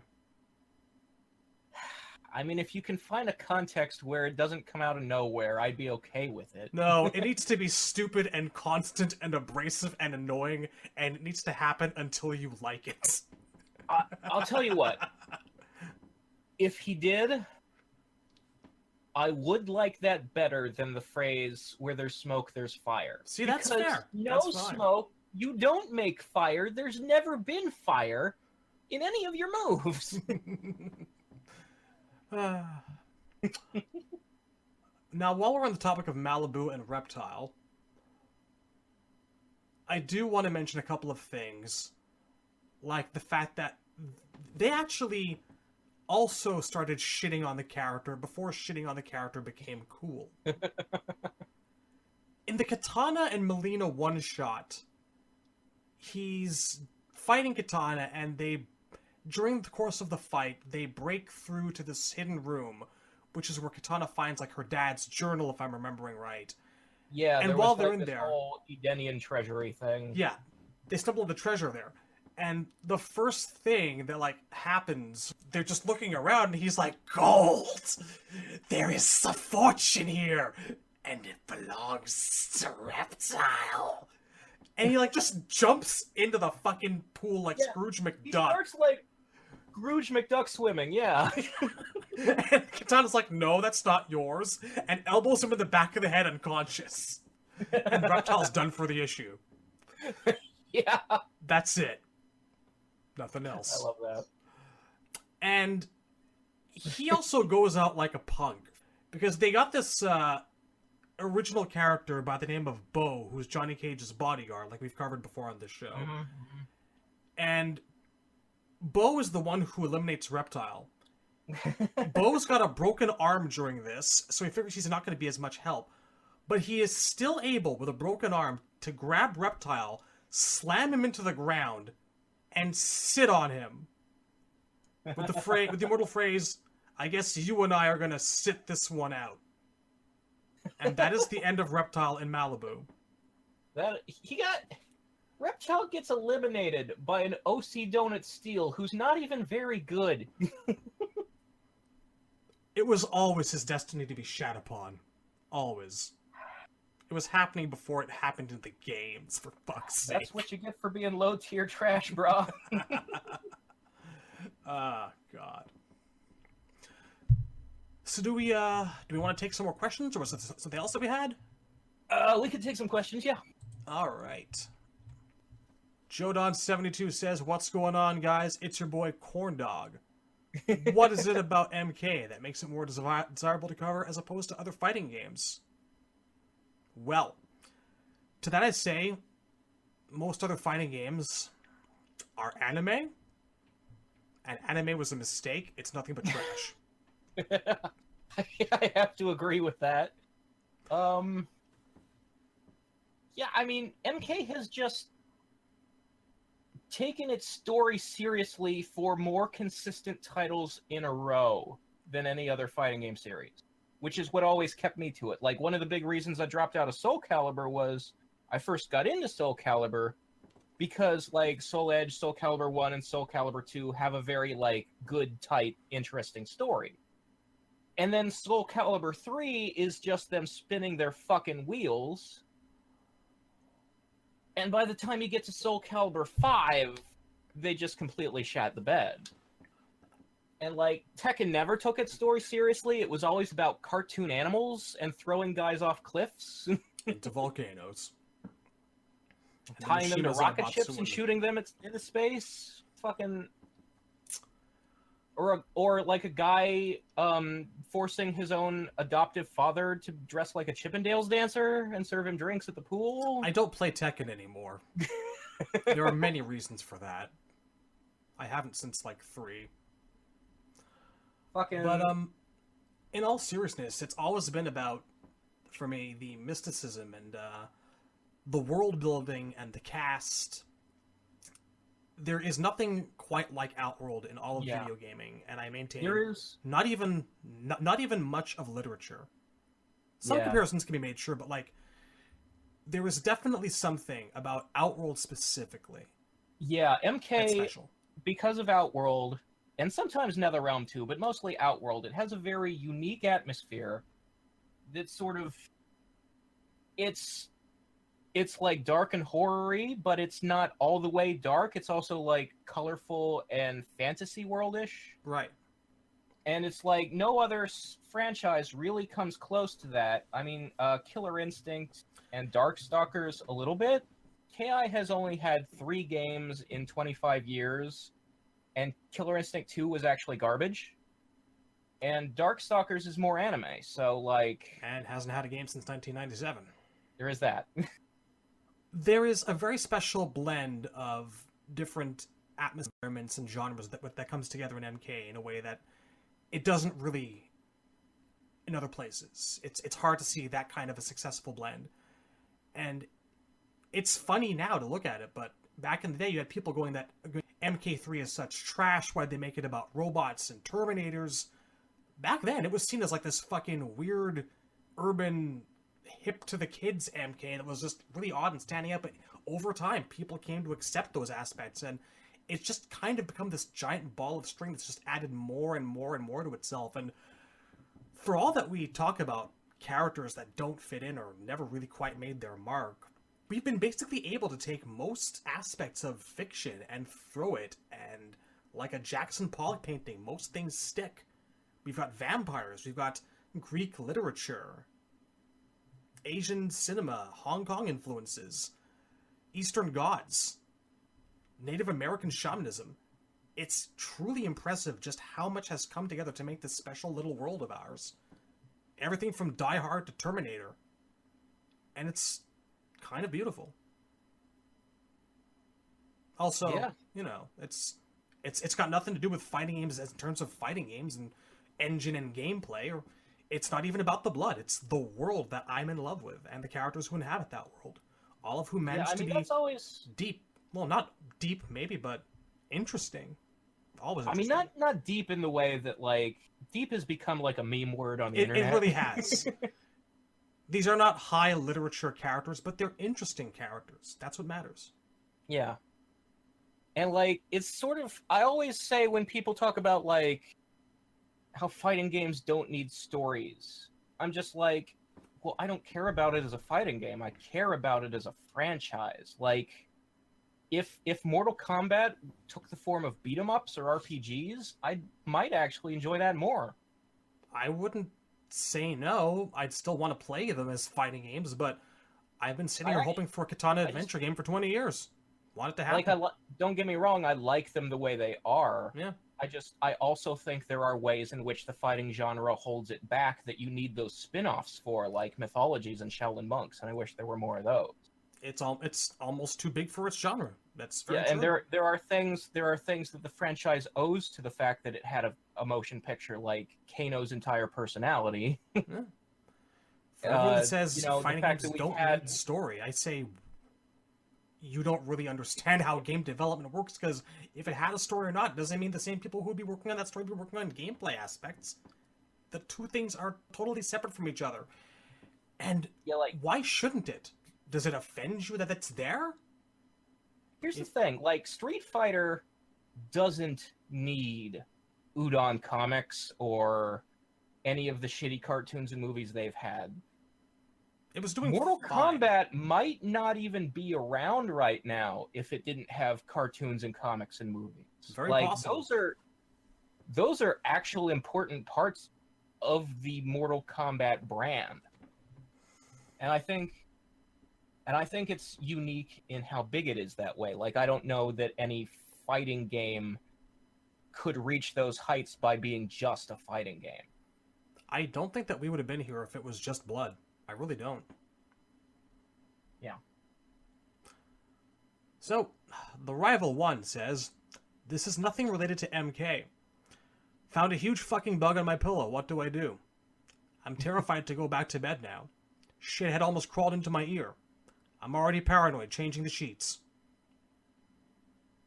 I kept this question because I am also a gigantic arachnophobe. What do you think you should do, Razor? You need to kill it. You need to kill it with fire. Like, the whole house has to go now. Burn everything down and start over from scratch. No, but my serious answer is, like, what I do when I actually find, like, a bug, like, you need to replace your fear response with a rage response and just smash that shit. And don't be worried about gross stuff getting on your hand. You can clean it off later. That's or, one way to look go at get it. a shoe or a napkin or something. I don't care how you do it, but it's gotta die. Like, does it, your house is human territory, and every living creature, every animal or insect that invades that space needs to die before they can breed, so that their genes don't get passed on, and eventually you evolve species of animals and bugs that know where the boundaries are. Now, my response to this is a little bit unorthodox. You see, I believe it was the ancient Mayans who believed that if you consumed your enemy, you would make them part of you. And you could absorb their strongest characteristics. So if you wish to have the soul of a hunter, the problem is that you're letting it get too close to your ear. You need to lie down and open your mouth. Let it inside of you. This is how Peter Parker ended up as Man Spider, though. I'm failing to see the problem here. Okay, Rival, do you want 4 more arms? You're gonna have to buy all new T-shirts. No, but really, man. Can't let Aunt May see that shit. She'll die. I say live and let live. It's more scared of you than you are of it. Just get a jar, throw it outside. Odds are, unless you live in Australia, it's probably not even a threat to you. They gotta learn the boundaries, man. They gotta know that you don't go where the humans go. Like, I don't go into an ant fucking hill and mess up their shit. I'd appreciate if they didn't come into my house and mess up my shit. The only way to learn them is through eugenics. Kill the ones that come inside. You know, Razor, 2,500 years from now, when, like, robot bug Khan Noonien Singh is stalking his adversary on, like, SETI Alpha 10, we're gonna have you to thank for that kind of attitude. Eugenics, indeed. I have the same philosophy towards, like, wild deer. Like, if they're in the road, hit them on purpose. Well, wild deer are for points. Points in hunting. That's why they exist. You gotta learn to stop going on the road, man. I'm fairly certain that the wildlife that hunts deer have their own point system going on. It's Christmas milk. Which Black Dragon members are the closest in friendship? I'm gonna say No Face and Taja. Because they have a lot to bond over. In that they never get to be in anything. Well, until the MKX comic came along. Ah! She didn't speak. She was just... She had... Did Jarek have any lines in that book? He had a few, yeah. Hmm. It's literally just No Face. Nobody cares about No Face. I don't think No Face has friends. I like No Face better than Taja. Like, what does she have going on? She's just like a dark-skinned chick. We don't even know what ethnicity, just ambiguous brown. She does teleport spins and uses... She dual-wields swords and has some cool She's obviously a projectiles. weeaboo. She's carrying 2 katanas around. That's cool. I like that. I always maintain that Taja should have to come just... back for a game, because I like her design. Her outfit is just like Sonya's gym wear, but pink. Ah, sure, fine, whatever. I like it. It's not that bad. It's like a unitard. I mean, she could be a character. She just isn't one yet. If they saved Tremor, they can save anyone. Whereas No Face, like, you show me a pyromaniac who burned off his own features, I immediately get, oh, okay, that's an archetype. I see what's going on there. So he's Firefly. What is up with the brown weeaboo chick? Like, is she Mexican, Middle Eastern, black? What? I don't know. She needs fleshing out. That's true. I think No Face and Tasia are the most likely to be friends, solely because the other 4 have dialogue, and from their dialogue we can gather that they're not friends. I could actually see Jarek and maybe Cabal as being sociable. No, I feel like Jarek and Cabal would get along the worst. Really? Because Cabal went good, and Jarek stuck it out the longest. They both have the capacity to actually step up and do the right thing when it's called upon. I do think, like... I think that they can be cordial. Like I said, it's probably a nest of vipers. Of the characters who have been allowed to speak, I think that Jarek and Kano could be friendly. I think Jarek and Tremor could be friendly. I think Cabal and anyone is the least likely, because he was the first one to abandon ship. See, I kind of figured that he was the sharpest tool in the shed, and he was actually probably pretty popular until that happened. I feel like Cabal probably was able to worm his way into the hearts of a lot of people. Even Kano seemed to be kind of fond of him, as fond as Kano gets of people. That's why that's why I look at Cabal as being the popular one, or the interesting one. I think Cabal would be fun to be around, but I don't think Cabal sees them as his friends. I don't think he liked anybody. Actually, probably very likely. It's kind of hard, like, which of these people is not a complete sociopath? It's not, It's not the guy that burned his features off because he was messing with explosives. Actually, Tremor seems kind of eloquent and erudite. Maybe Tremor and Taja. Maybe. Tremor is also, like, the strong silent type. But he's pretty smart, though. He might just be an introvert. He might enjoy his solitude. Like, a lot of the dialogue that he has implies that he's got his own plans and a brain going on, you know? It was a refreshing change of pace.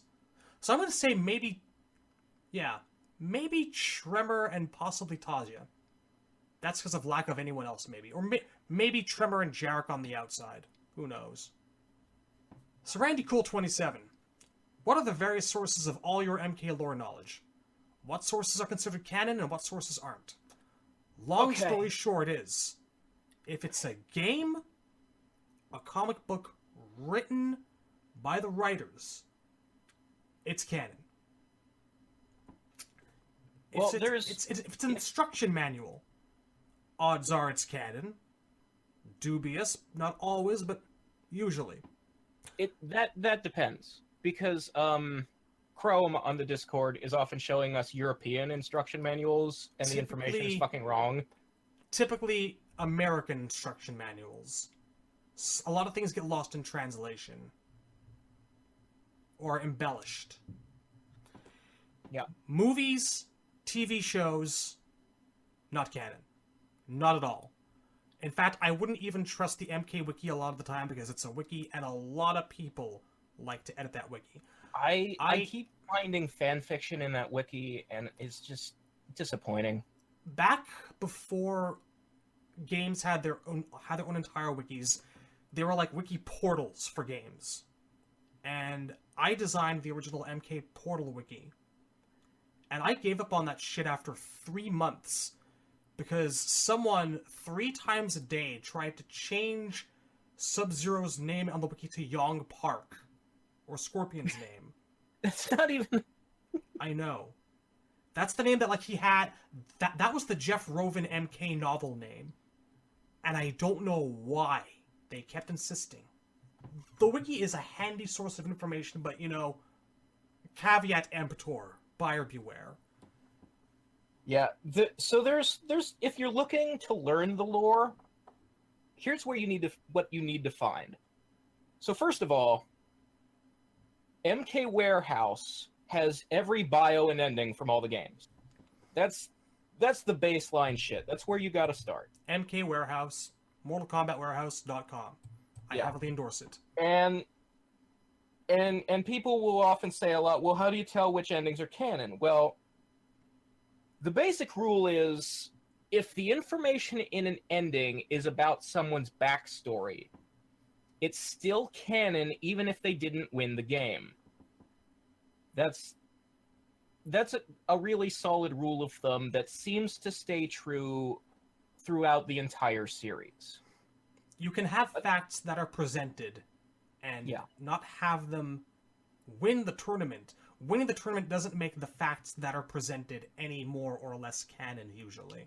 Yeah. When they tell you things that, like, Reptile's race is near extinction, whether he beats Shao Kahn or not doesn't actually matter to that fact. Yeah, his race is still nearly extinct. And they'll usually confirm that stuff in the bio of the next game. Yeah. Which helps. The other thing that helps you figure out which endings are canon is in MK4, Deadly Alliance, and Deception. A lot of endings were connected to other bios or endings as a piece of a continuous story.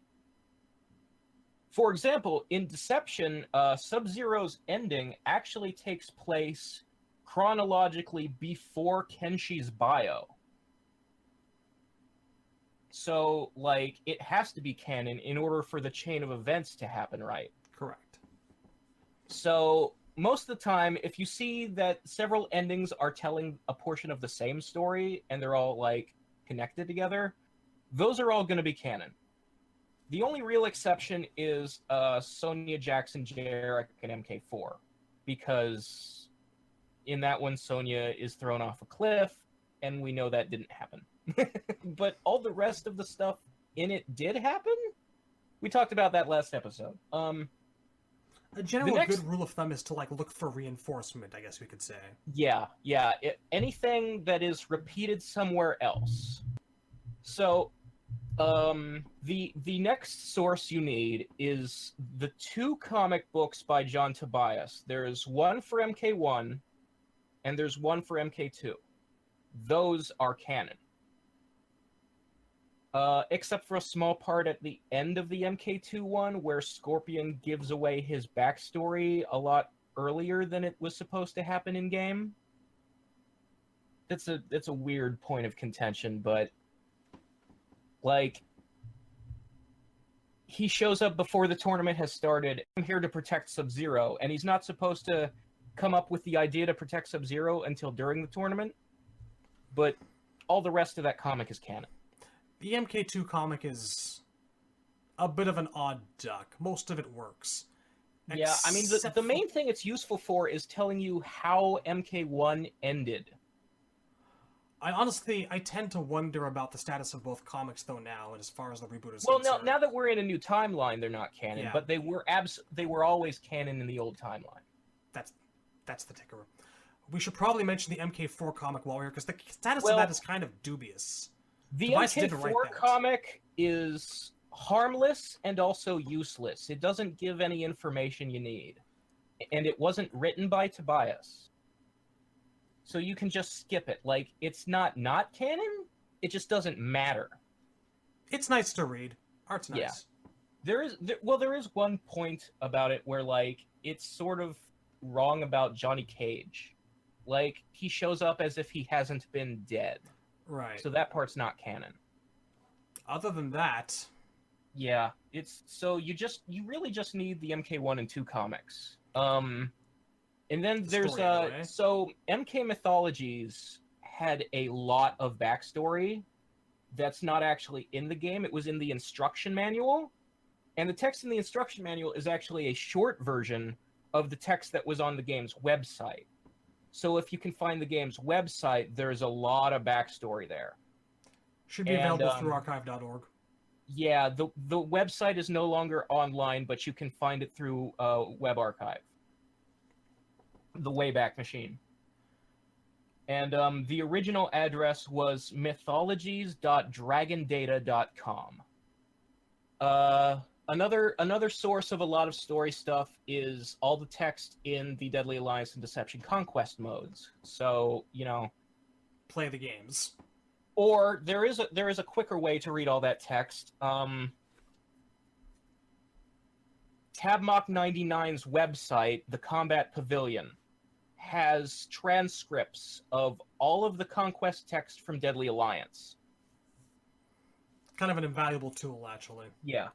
There's a lot of stuff in there. There's mainly stuff that tells you, like, behind the scenes things that happened during MK3 and what happened to characters who have been missing since MK3. And that's sort of like one of the bigger lore dumps that you can get is the Deadly Alliance conquests. The Deception Conquest transcripts do exist. I don't know of a good website where you can find them. I know if you dig around the MK Online forums, there were links at one point.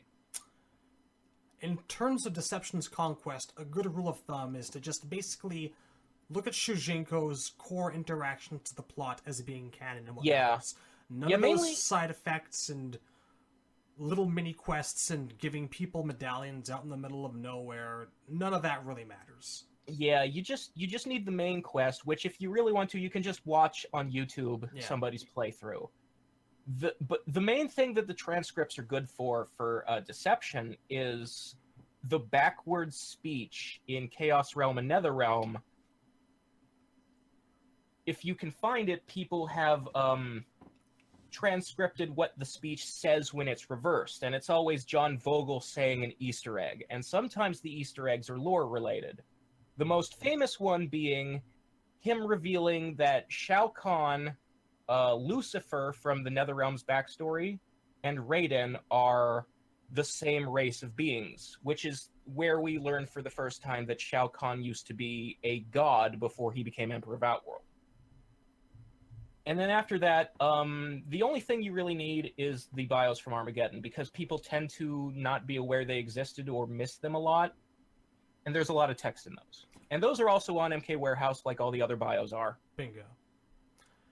Now, the odd exception to the rule of what's in the games is canon is, which is what happens every so often when something is sufficiently stupid enough that it's kind of necessary to disregard it entirely. That doesn't happen very often, and when it does, there's years of debate about it, usually. But this is the kind of thing that rears its head when a game like Shaolin Monks comes along, that completely disregards everything that came before it. Unlike MK9, which had a purpose in doing this, and Shaolin Monks just messed up its own retelling, so it had no choice but to be considered out there. If you've played Shaolin Monks, it should be fairly obvious that it can't fit into canon, because all the bad guys die at the end, and MK3 doesn't happen. Except Melina. who's supposed to die. Yeah, Melina is the one character who canonically does die in MK2. She didn't die in Shaolin Monks. Following that, you don't have a lot of examples of that, except for Kung Lao's ending in 9 being about him reincarnation of the original Kung Lao's soul, which we know doesn't work because Shang Tsung ate that. Yeah, you can't be reincarnated if your ghost is still inside Shang. Exactly. But that doesn't really like that ending isn't referenced in X, so it's obviously not one that they followed up on. They realized it was not a very smart one. Yeah, it just wouldn't work. But like that's not really something you need to worry about too much. The only video games that have ever been released that don't fit into canon anywhere are Shaolin Monks and Special Forces. Special Forces was meant to, but again, it was It's just that there's no substance to it, so it wouldn't make sense anywhere in the timeline. And it directly contradicts a few things, like about Kano knowing about Outworld before the MK1 tournament ever even happened. So. Yeah. Yeah, like if the version that Tobias was making had been finished, maybe it would be canon. But the game we got doesn't have any of those cutscenes, and so it just doesn't make sense. Like it's not a finished story, so it wouldn't fit anywhere. Oh, and MK versus DC, that's set in its own timeline. That's I already said separate. that before. Crossovers, not canon. Nope. Yeah. Doesn't make sense. And again, bears repeating. Annihilation, not canon. Right. Very not canon. Legacy. I don't think we Shows, have not a problem of people taking info from the movies and thinking it's canon anymore. We used to a long time ago, like during the 3D era, people were still confused about that, and you had to explain to them, look, movie adaptations aren't canon to the source material. I think people get it now because there's a lot more adaptation. There's more comic media in more the films. world, yeah. But just in case you don't know, very rarely is anything from the movies counted as part of the actual canon. If it is, it's because it's adapted into into the game. It used to be a real hard time on forums like 20 years ago trying to explain to people, no, Raiden and Shao Kahn aren't brothers. No, Johnny Cage didn't fight Goro. Liu Kang did. So, I guess we'll keep the rest of the questions until next time. Yep, So- we can. There's just a few left. We can save them for later. Let them stock up a bit more. Yeah, we're running out. All right, folks, ladies and gentlemen, thank you very much for tuning in, and we will see you next time. Only a few more MK1 folks left. It's true. True. I mean, do you have anyone you want to cover next? Wait, who is this? Scorpion and Sub-Zero? Goro? Have we done Goro yet? Nope, no Goro, no Kano, no ninjas. That's all that's left. We'll think about it and come back to it. Obviously, we've decided we're going to do Sub-Zero last. Sub-Zero is last, So yes. we can have Bi-Han be the last MK1 character and Kuai Liang be the first MK2 character. It's going to make the most sense going into it like a bridge that way. Yeah. So I feel like I want to do Scorpion right before Sub-Zero, so it'll be either Kano or Goro next, I guess. Yes, I think so. Okay. All right. Get yourselves good and nice and ready for a long bridge of ninja episodes. There's going to be quite a few. After these Black Dragon and Dragon messages. So, thank you very much for joining us, folks. Catch you next time. Assuming there is a next time. We're not a podcast of our word. All deals could be off. So very lonely without the lost. So very lonely. Good night, folks. Night, everybody.